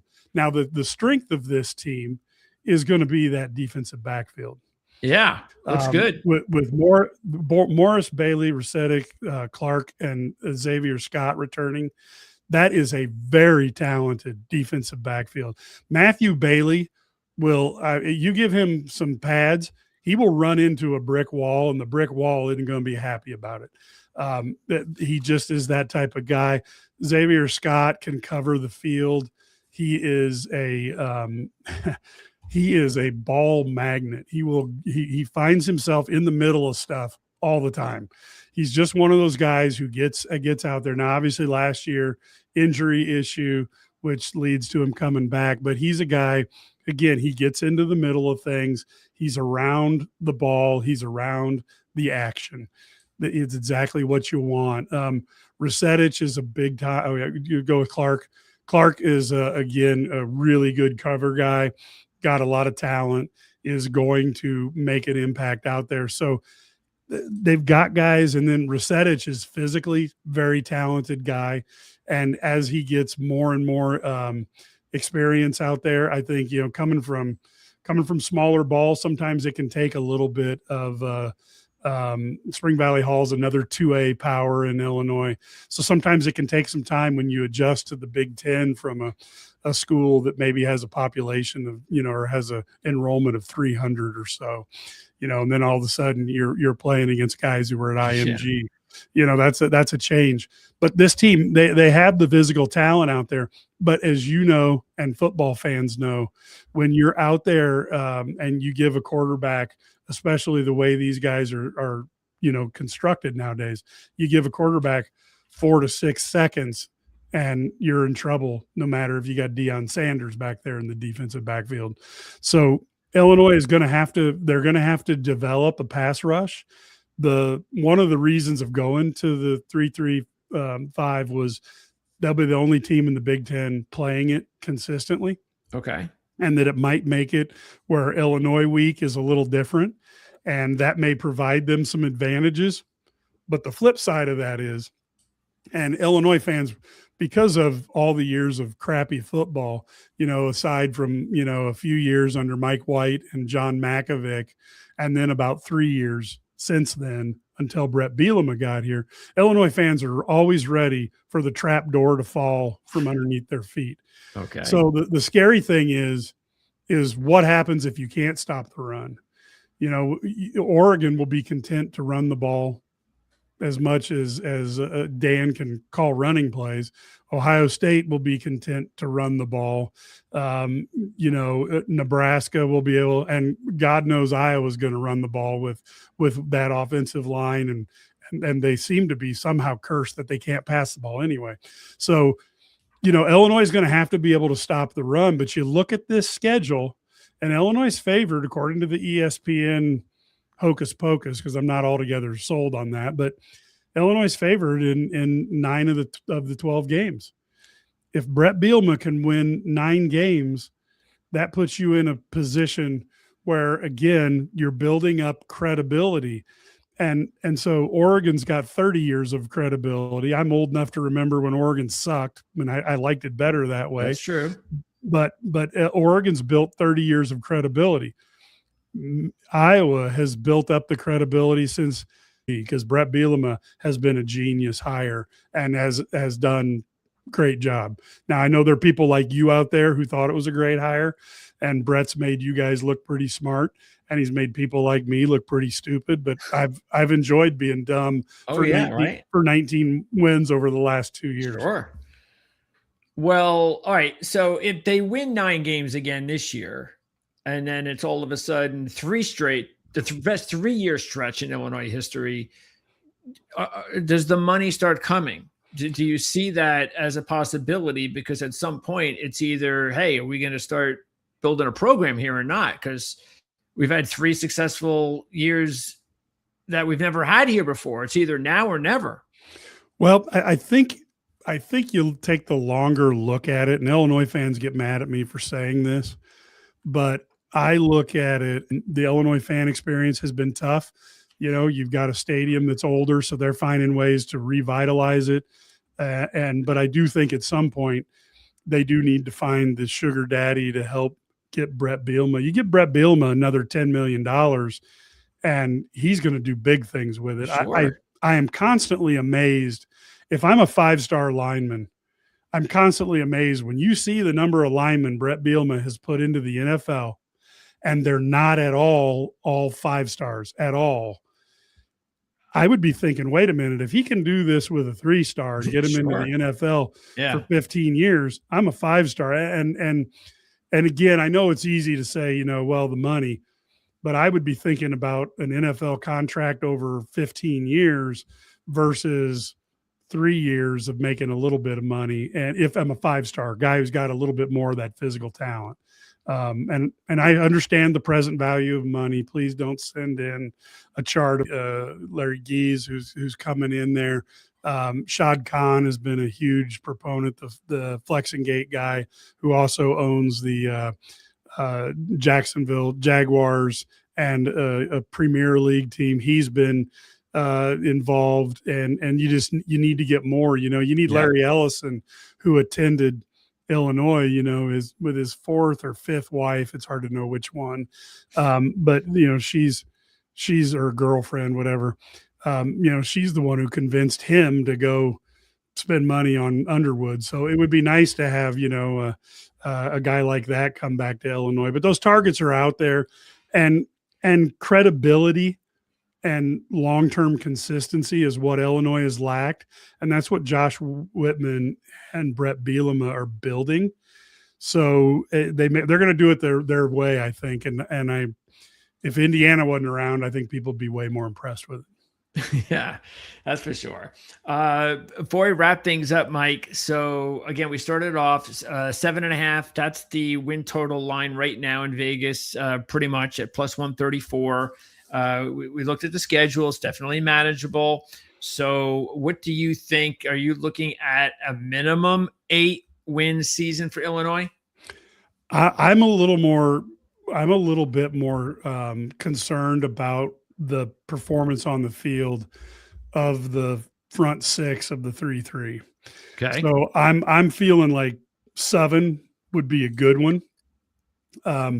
We will see, that ability to stop the run consistently will be a key. But we should know an awful lot. You got Ohio State coming in at the end of September, or going to Ohio State, at the end of September. And, that's going to be an interesting game. Illinois, ironically, has been one of the teams, if you look over the last 50 years, nobody's had luck with Ohio State. But Illinois has managed late 80s, early 90s, had like a 6-game streak, 5-6-game winning streak against them. Of course, people go back to the 2007 team that beat Ohio State in the horseshoe when Ohio State was number 1. Illinois played them well, but man, that's a tough one. Oregon comes to town, and Oregon last year just had the speed advantage on Illinois that was just visible. But you look at it, and there's a lot of matchups in there that are relatively even. And if you're an Illinois homer, you go, oh, yeah, they'll beat Northwestern. Oh, yeah, they'll beat UCLA. Oh, yeah, they'll beat Nebraska and Maryland. But those teams, those fans, the games are close enough that those fans can say, you know what, they'll beat Illinois. So they need to be consistent. And I think stopping the run with that offense, I think will be very good for Illinois. And I think if they have that ability, then I do think you can have the opportunity in an 8 or 9 win season. Yeah, and a good thing too is the first 3 home games before the Ohio State game will give Hauser an opportunity to get going. And that is going to be a huge part of Illinois' season to see exactly what they have at quarterback. And Duke won't be as tough as what everybody thought they were going to be. When they signed Mensa to that multi-year deal that turned out apparently not to be multi-year. Yeah. So again, interesting times we live in. Yeah. But yes, Illinois wants to be 3-0 going into Ohio State. And trust me, Brett Bielema doesn't plan on losing any games. It's just not in his nature. But you look at Ohio State and Oregon and Iowa, those will be 3 really tough games. But that Iowa game, Illinois and Iowa have had some fantastic games together, particularly in the Bielema era. That is going to be a knockdown drag out as Bielema goes, with one of his mentors in Kirk Ferentz. That's going to be a rivalry. And then the team that I can't figure out right now, I'm a little bit nervous. I just worry about UCLA because I think they picked a really good coach out there, and they are again, I'm not certain this year's team is going to have a big effect, but I think by next year, I think he may do some things at UCLA that people haven't seen since early in Terry Donahue's tenure. Yeah, it's a manageable schedule, but we'll see if Illinois can get the best out of these players, especially on defense with their new coach. And 19-7 going in the last 2 years, so a lot of momentum. We'll see if they can keep it up. Mike, I really appreciate it. It was nice talking some Illinois football. Haven't done that, so that's really great. And depending on what kind of season Illinois has, hopefully I'll be able to hit you up during the season for a game preview and see how things are going. And I've got links in the description of this video, so anybody who hasn't checked your workout before can do that. And I really appreciate your time, Mike. I appreciate it. Anybody wants to go to IlliniGuys.com, feel free to go there, take a look around. If you're an Illini fan, it's only $99 a year, 27 cents a day. And the message boards are what make it. You can talk to our insiders, Brad Sturdy, Ked Prince, myself, Larry, Matt, and you can have those message boards, which takes it from listening and watching somebody else to interactive, which makes it a lot of fun. Excellent, Mike. Thank you very much. Appreciate it. You got it. Mike Cagley, Illini Guys at IlliniGuys.com. And I'm going to be a little bit more optimistic myself, even though, again, I can't really, it's one of those things where I think I want to find out how things go at training camp with Hauser. I want to see what kind of reports are coming out. How does he look? All that kind of stuff.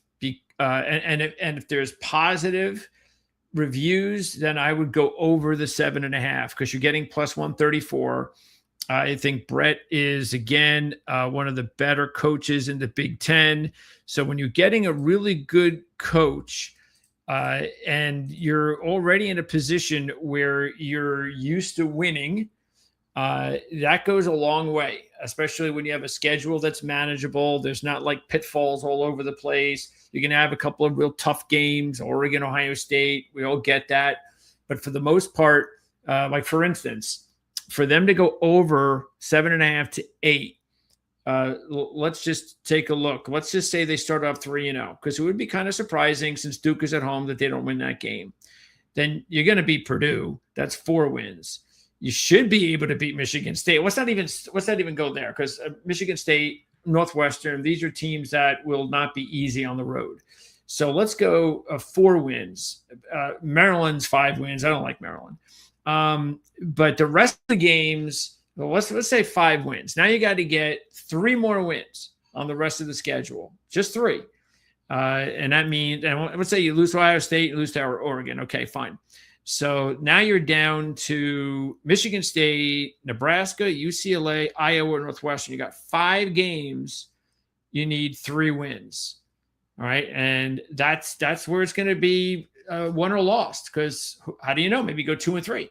You can go 3-2, 2-3. If everything's going great, you go 4-1, 5-0. Because again, all those games are winnable, even though it's not going to be easy at all to go to to play Iowa at the end of the season. That's just as tough as it gets outside of the big boys. So I would feel that, like, if I had a wager now, I would wager 8. But again, I don't have to do it now. Odds are not going to change much. I'm going to check out Illini Guys.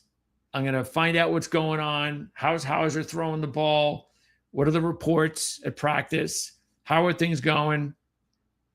And because I don't think you're going to get a good read on the defensive line in practice, but quarterback, I think we're going to find out early on, even before the season starts, whether or not, especially Hauser is going to be in practice with Big Ten football guys. So we're going to see how quickly he picks things up and what exactly they have there. And I think if you're getting glowing reports, well, that's great. Then it's okay. All the chips are in. But if you get just positive results, hey, you know what? I mean, we know the kid can throw the football. We know he's got talent, but I didn't know he could do that. Or I've been impressed with some of the things he's been doing and saying.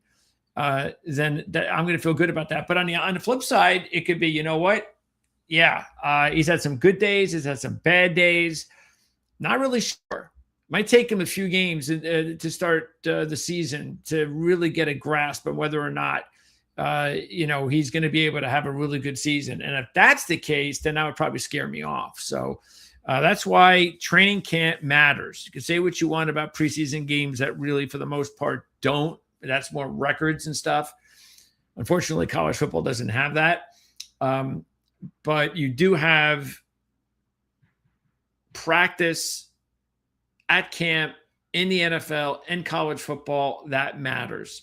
And so that's why it's important to check out people who follow the teams like Mike does and can be at practice and can, get really good information from contacts of what's going on with certain players in the team.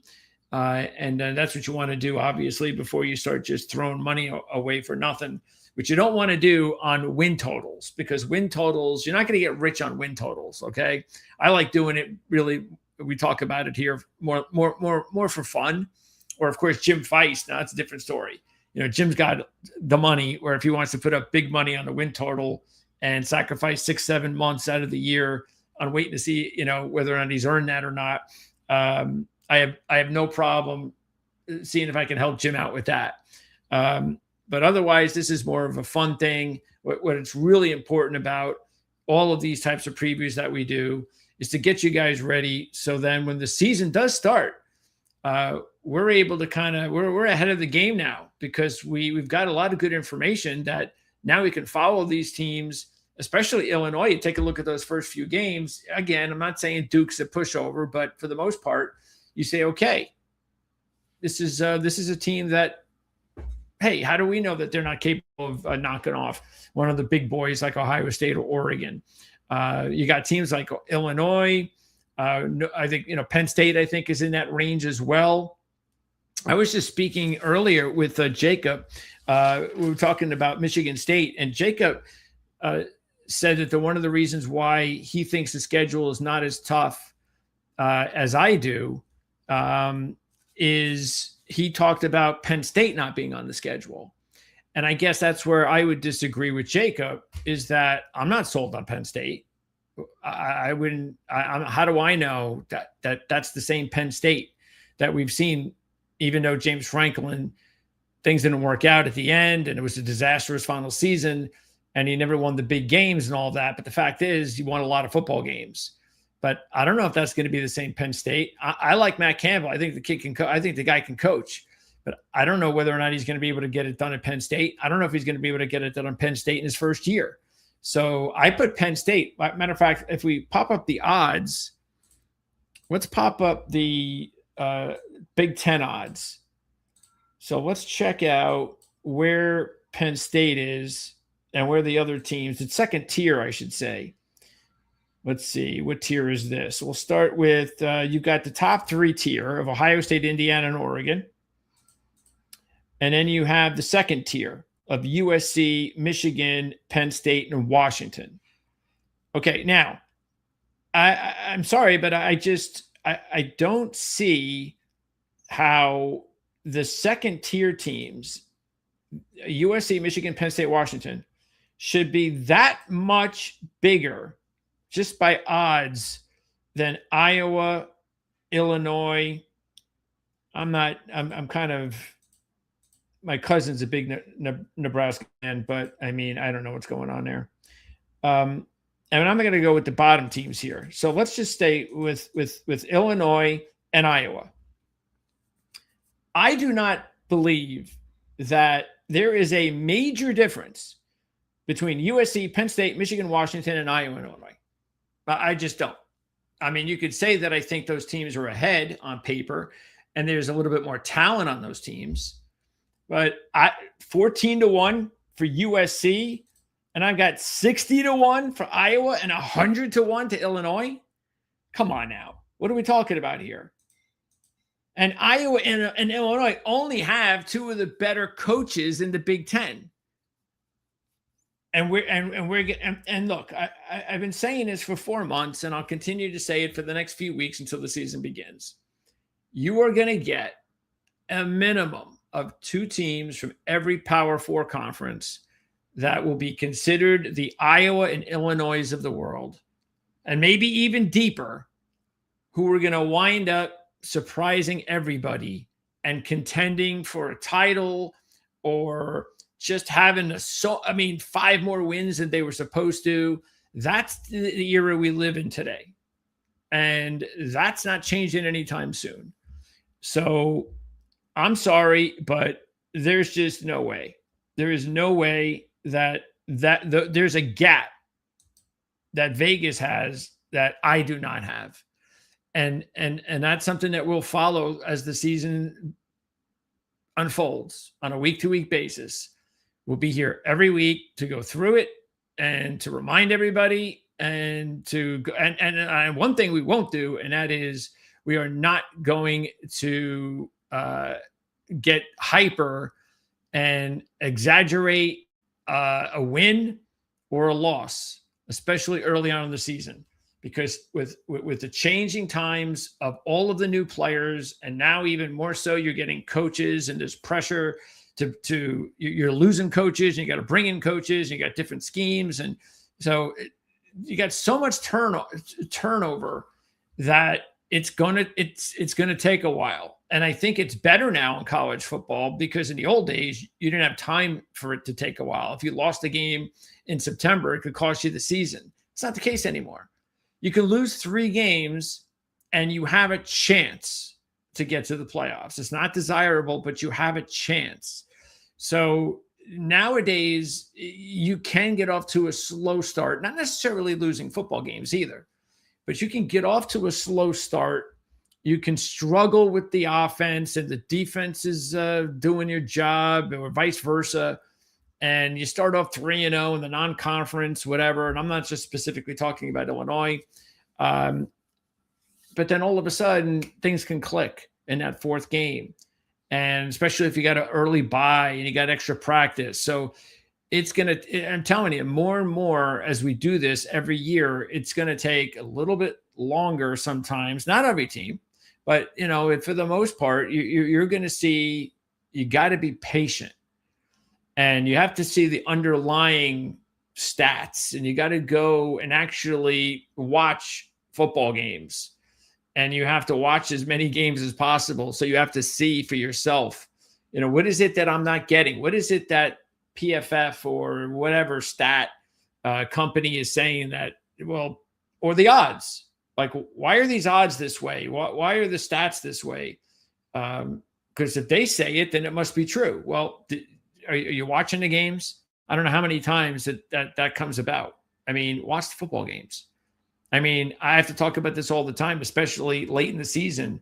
We talked about it last year with Notre Dame not making the playoffs. It's like, I don't want to hear this debate about Miami and Notre Dame about a game that happened in September. Do you have eyes? You're going to try to convince me that Notre Dame shouldn't be in the postseason. And you know what? To me, it wasn't Notre Dame against Miami.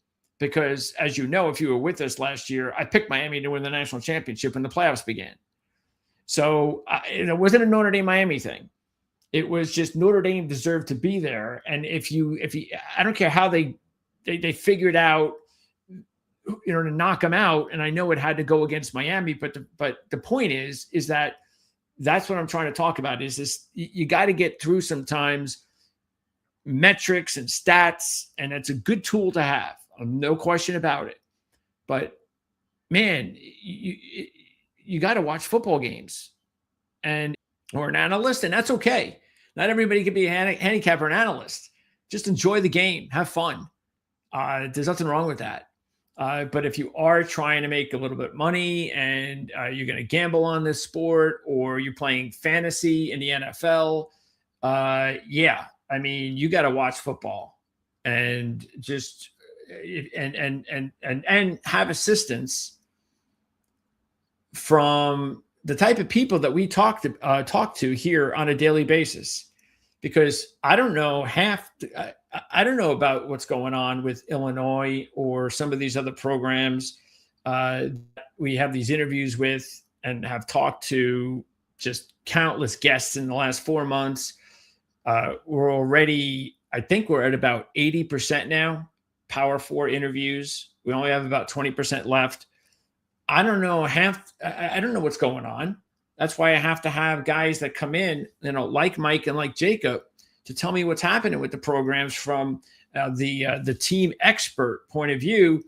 And then that's the type of information that just gets you started, and then you got to do the rest, and it's up to you. But I just think that there's so much that is in play from an expert point of view, like from Vegas, or we're going to get the polls going to come out soon. And I think we're hearing Ohio State might get number one, I just, again, I don't know where that's coming from other than just it's Ohio State. And they got the best player in the country, maybe, in Jeremiah Smith. So that's a safe number one pick. But there's a lot of people out there that agree with me that think Notre Dame is probably the best team in college football and should be ranked number one. But hey, you know what? I don't want to see Notre Dame ranked number one. If I wind up actually picking them, which I probably will, I'd like to avoid that. Look, I said it last year. I think Ohio State and Texas were overrated. Should never have been ranked as highly as they were. This year, I still feel the same way with Ohio State. I haven't changed. They have just lost too much talent in the last couple of years. Too much. Texas, on the other hand, had an excellent offseason. That my mind has changed with Texas. I did not like Texas last year. I like them this year. And I'm not a big Steve Sarkisian fan. It's hard for me to pick Texas to win big things with Steve Sarkisian. But he does know how to recruit. You got to give him that. And he's done a great job also in the portal. Not necessarily the year prior because he lost a lot and couldn't replace it that quickly. This offseason, he's done a really good job. They are boatloaded with talent in Texas. And they're light years ahead of where they were last year. And right now, I think Notre Dame and Texas might be the two teams in college football that if you ask me right now today, if I was going to pick two top teams, because I'm not sure two top teams are going to be there at the end, because now we have a 12-team playoff and anything can happen, as we saw last year. But if I had to, I think if I had my own, we're going to do a poll here. We're going to put together, rankings. I'm going to put the rankings together in the next couple of weeks. I still have interviews to do with LSU, Texas, as far as the top teams. Still got to get USC. We're going to get Indiana. I know that. It's just a matter of when. I think we're pretty much done with the top teams in the Big 12. And we got to get SMU. But we are going to speak to someone soon. So I've lined that up. We haven't dated it yet, though. So I think we're pretty good now, with the exception of about 4 or 5 top teams. And once I'm done with those top teams, then I know I'll be ready to put together our official rankings. And I have to tell you right now that if I was just coming up with it, I'd probably say Notre Dame 1, Texas 2. That's probably what I would do at this point. And I haven't even talked to my Texas guy yet, or a Texas guy yet. But I still feel real confident that I'm going to feel real good about the direction of that program heading into the season. But again, the point is, after all that, is don't worry about this. Don't look at this and just think that that Iowa and Illinois and these teams have no chance because of the odds. They don't know. Vegas knows, but they don't know. There's a lot of guessing going on in Vegas today when it comes to college basketball and college football because of the portal. And that's why it's a great time to handicap. It really is. It's tougher than before because of the fact there's so much going on. It used to be a little easier because players from last year would be on the next team. Then you get 80% retention, and then you'd have just from freshmen, and maybe there'd be a transfer or two. So what you knew last year, you'd kind of know the next year, and you wouldn't have to do a whole lot more research. Now it's like every time we're doing this, every year we have to start from scratch. So it's a lot of work. But I think that's a good thing, because there's not a lot of people that will put in the work. And so you put in the work, handicapping college football and college basketball, it will work out for you. So yeah. And look, just take it from me. I'm a Michigan fan. And I haven't the slightest idea what to expect from Michigan because of Bryce Underwood. So they could be a 9-win team, an 8-win team, or they could play for a national championship if Bryce Underwood all of a sudden becomes the quarterback that they thought he was going to be. So, yeah, I mean, and USC, boy, there's a lot of love going on for USC here, considering the fact that they have been a terrible road team under Lincoln Riley. So why would I feel good about USC at 14-1 when they can't win Big Ten road games? Or at least I can't count on them to win Big Ten road games. So, and look, you say what's fair or not with the schedule that these West Coast teams have to go through. And it's very difficult, but this is something you have to keep an eye on when you're handicapping. Go over the schedule and look, hey, is it like West Coast, East Coast, West Coast, East Coast? I mean, you could take a look at some of these schedules and this is what they got to go through. Now, some of the teams, like the Midwestern teams, they have to do that as well. They've got to have that type of schedule, but it just seems that for the West Coast teams, it matters a little bit more. And you have to keep that in mind, especially for teams that aren't used to comfortably going on the road, traveling towards the East Coast and performing well. Yeah, Penn State at 20-1. There's no way I would touch them. I just think they're a complete wild card, and I'm getting absolutely no value at 20-1.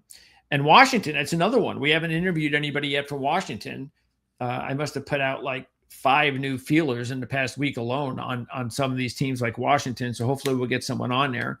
And I think they're going to be fine. But once again, I mean, I'm sorry. I just don't see a big deal between Washington, Iowa, and Illinois, or even Penn State, to tell you the truth.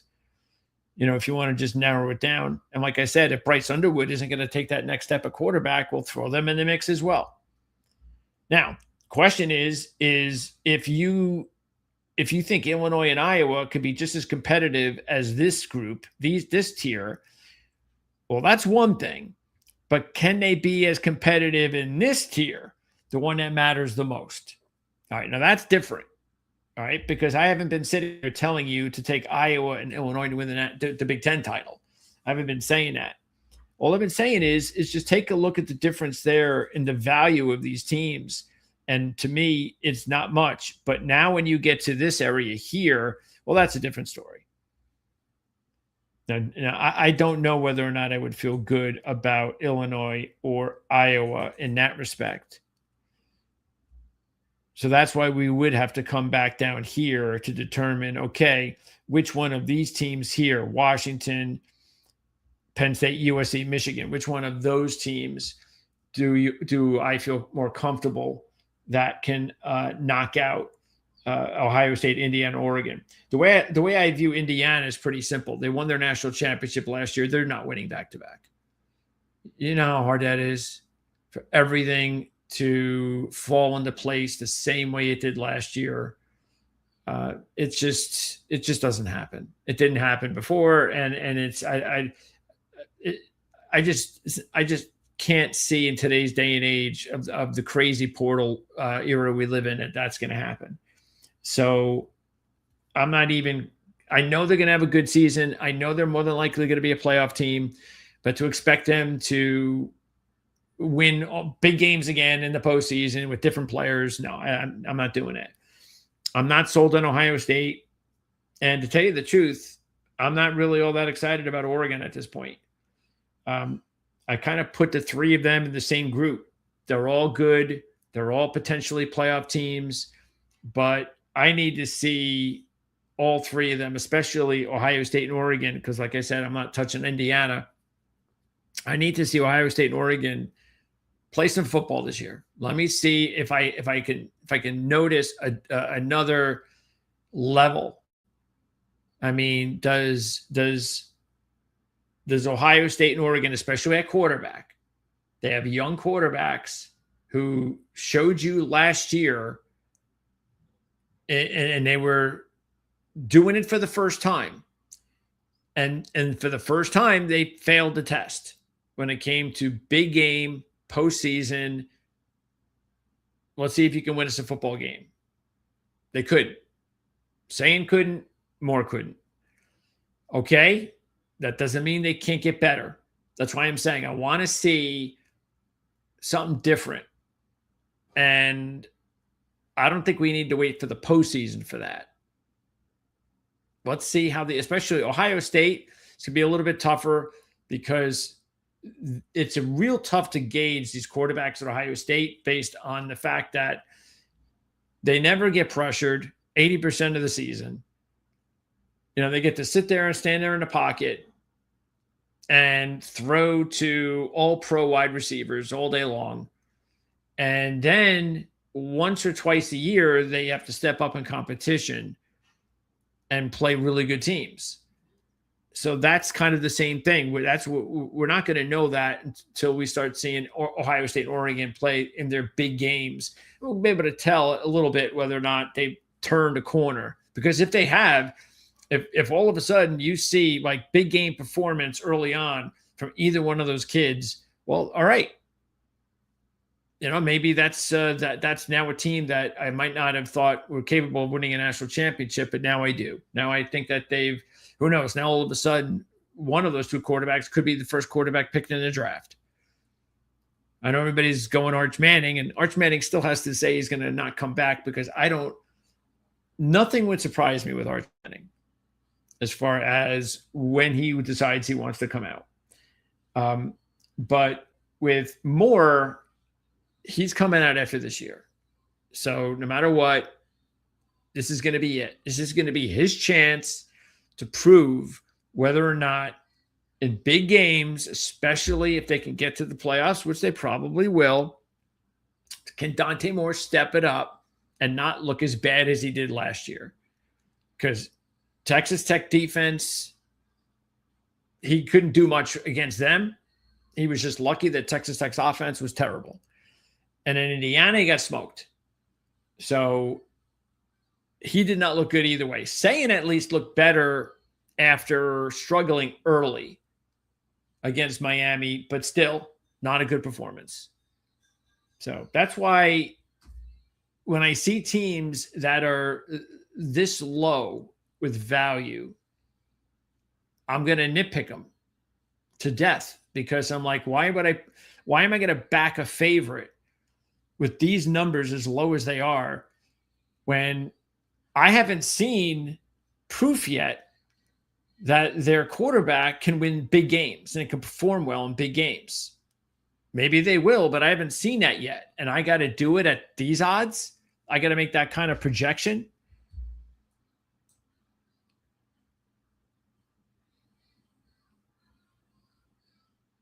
I don't think Texas, I honestly, Big 12 winning a national championship, probably not going to happen. I'm not really, I think Texas Tech, sure. We all know that if anyone's going to win it out of the Big 12, it's probably Tech. But man, another situation with the kid at quarterback, and he's coming off a big injury. That's at the odds. No.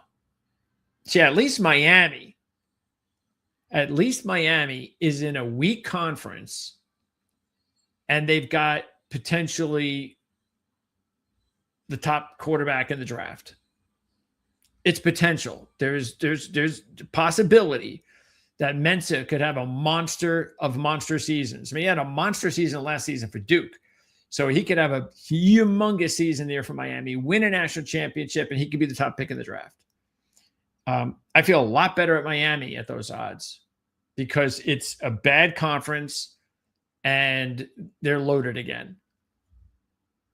I mean, like, why would I bother with guessing between Indiana, Ohio State, and Oregon in the Big Ten when I can just go with Miami, even though the odds are lower? I'm at minus 140 instead of whatever, 2-1 or 3-1. But that's just, it's not a lot, because if you're going to make money on something like this, you got to put up big money. So it's not really that much of a difference when it comes to the amount of money you're investing anyway. And what's the SEC?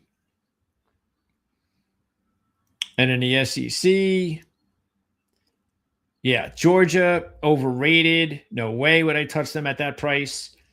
I already told you yes on Texas. Alabama's just too young this year. I don't think Texas A&M can win a championship with Reed. I'm just not sold. Again, we have to talk to our LSU guy, but I will tell you this. Sam Levitt's a good quarterback, but the kid just can't stay healthy. And if you're going to mortgage a 6-month investment, I don't think you're getting enough value. I just don't. Here's the best value team you know. This is the one that hits the home run. It's a grand slam. There is no better value team in all of college football at this point than Ole Miss. None. It's game over. Conversations done. It's not worth getting into a debate. It's Ole Miss for anything, for SEC, for national championship, which is what, 30-1, I think. That doesn't guarantee they're winning it, of course. All it's saying is they have tremendous value. I like Oklahoma as well. I think Oklahoma has good value. If John Mateer, see, I look at last year as a wash because of the injury. Early on, he looked like the part. Then he gets hurt, and even though he comes back, he came back too early. And he was never healthy. And he was not the Mateer that we really thought we were getting or that we had before the injury. If that Mateer comes in and again, I don't look at Mateer the same way I would say Mensa. I'm not. It's completely different as far as pro prospect. But Mateer, as far as a college quarterback, has the goods to win a national championship. But we need to see it now because of what happened last year in the injury. But that is going to be another loaded defense at Oklahoma. And I think he's got – now, look, the thing about Oklahoma is they got to run the football. Okay, so that is the big nitpick I have with Oklahoma and whether or not I believe they can win a national championship. I just don't know if they're going to be able to run the football effectively enough. See, Ole Miss, they got the same odds, and I've got one of the best running backs in the country in Lacey. Oklahoma doesn't have that. And I got Trinidad Chambliss, a quarterback. And if you want to wash that out with Mateer, fine. I still think Chambliss is better, but if you want to wash it, fine. But I got a running game. You don't. Now, the thing Oklahoma has over Ole Miss is they got a better defense, but Ole Miss's defense is fine. Ole Miss's defense isn't bad. Ole Miss's defense can win a national championship. But that running game, I just don't know. And speaking of surprises from teams that can make a run from the bottom to the top, you could look at Auburn, right in the same section that we would. Well, actually, I don't even think there was a section like that in the Big Ten. But Auburn loaded at defense. They're going to play good defense. And now you get a coach that comes in with his South Florida offense. Pretty much. He's got his quarterback. He's got the weapons, the skill position players. The big question is, like Hauser at Illinois, can those kids at South Florida come close to duplicating that sort of success at the SEC level? If they can, then that is a great wild card in the SEC Auburn. And I'm not going to count South Carolina out because of the fact that I've seen this happen a lot where you get the media gets just too invested in a team. And they were way too invested in South Carolina last year. You know, Sellers had these really good games late in 2024, especially the Clemson game. And he was doing great college quarterback things. You know, he's got that big body and he's breaking off tackles and making crazy plays. Sort of, you know, but he has a little bit like of Anthony Richardson in him to me, where it's like he's got the big body, the strong arm, all that stuff, but it's like Yeah, but he's still a little bit inconsistent, and we saw that last year. Oh, yeah, South Carolina, watch out, Sellers, he could be top 5 draft pick. And there's still a lot of people who believe Sellers is a high draft pick. And I don't blame them, considering how high Anthony Richardson went. But I would think that could be like a warning sign that Sellers better play a lot better this year. And look, they made a smart hire, OC. So the offense should be a lot more lethal at South Carolina this year, which should now make South Carolina a more dangerous team like they were becoming in 2024. Because remember, even though it was kind of a new thing for South Carolina to be hanging around as a playoff contender, they went all the way down to the wire. I mean, they were right there. People were talking about, oh, could it be Alabama or South Carolina? They had the same record, that sort of thing. And that's why there was so much excitement for South Carolina in 2025, and it just blew up in their faces. But now I think it could be a lot different. Sellers is back, and the offense should now be better. So, look, we're going to talk South Carolina. We haven't talked yet, but we have someone lined up. So we will be talking South Carolina football in the next couple of weeks. And when we do that, I'll give you a little bit more of a feeling on whether or not I think I could stick them right there with Auburn as a really good sleeper to win, at least get to the playoffs and give a chance a shot. Because that's what you're aiming for future wise when you're picking teams to win national championships. Is your goal is you want to get as many teams that aren't favorites, okay? Because again, unless you're a big money guy, you're not going to put a lot of money. You're going to have to invest a lot of money on the 2-to-1 shots and so forth. And again, there's only a few of those. Let me move up to the national championship so you can see what I'm talking about. So you have these are the lowest numbers here.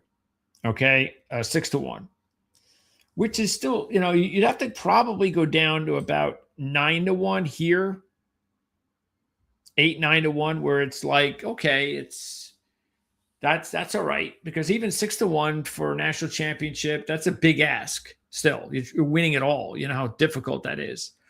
Look at Indiana, runs the table, undefeated, and they had to go down to the wire in the very last minute of the game, in the championship game, to get that win.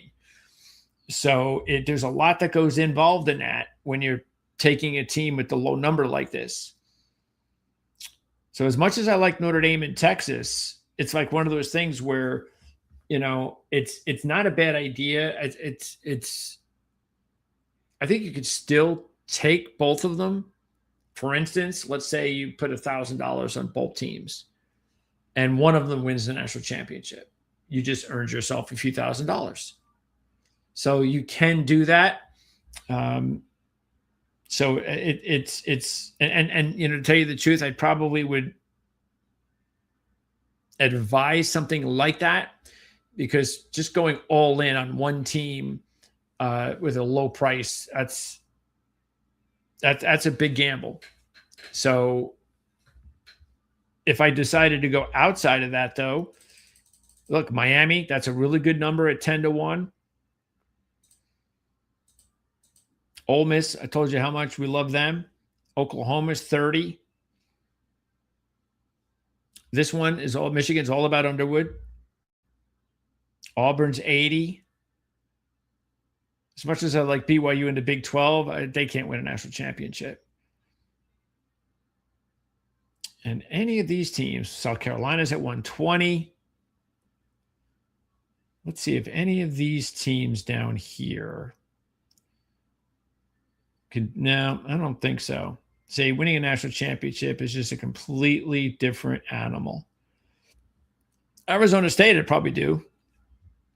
I think Dillingham has definitely proven that he's capable of winning big games, and I've already said how much I like Arizona State as a nice Big 12 sleeper as it is. So that's probably the only team I would do at this level.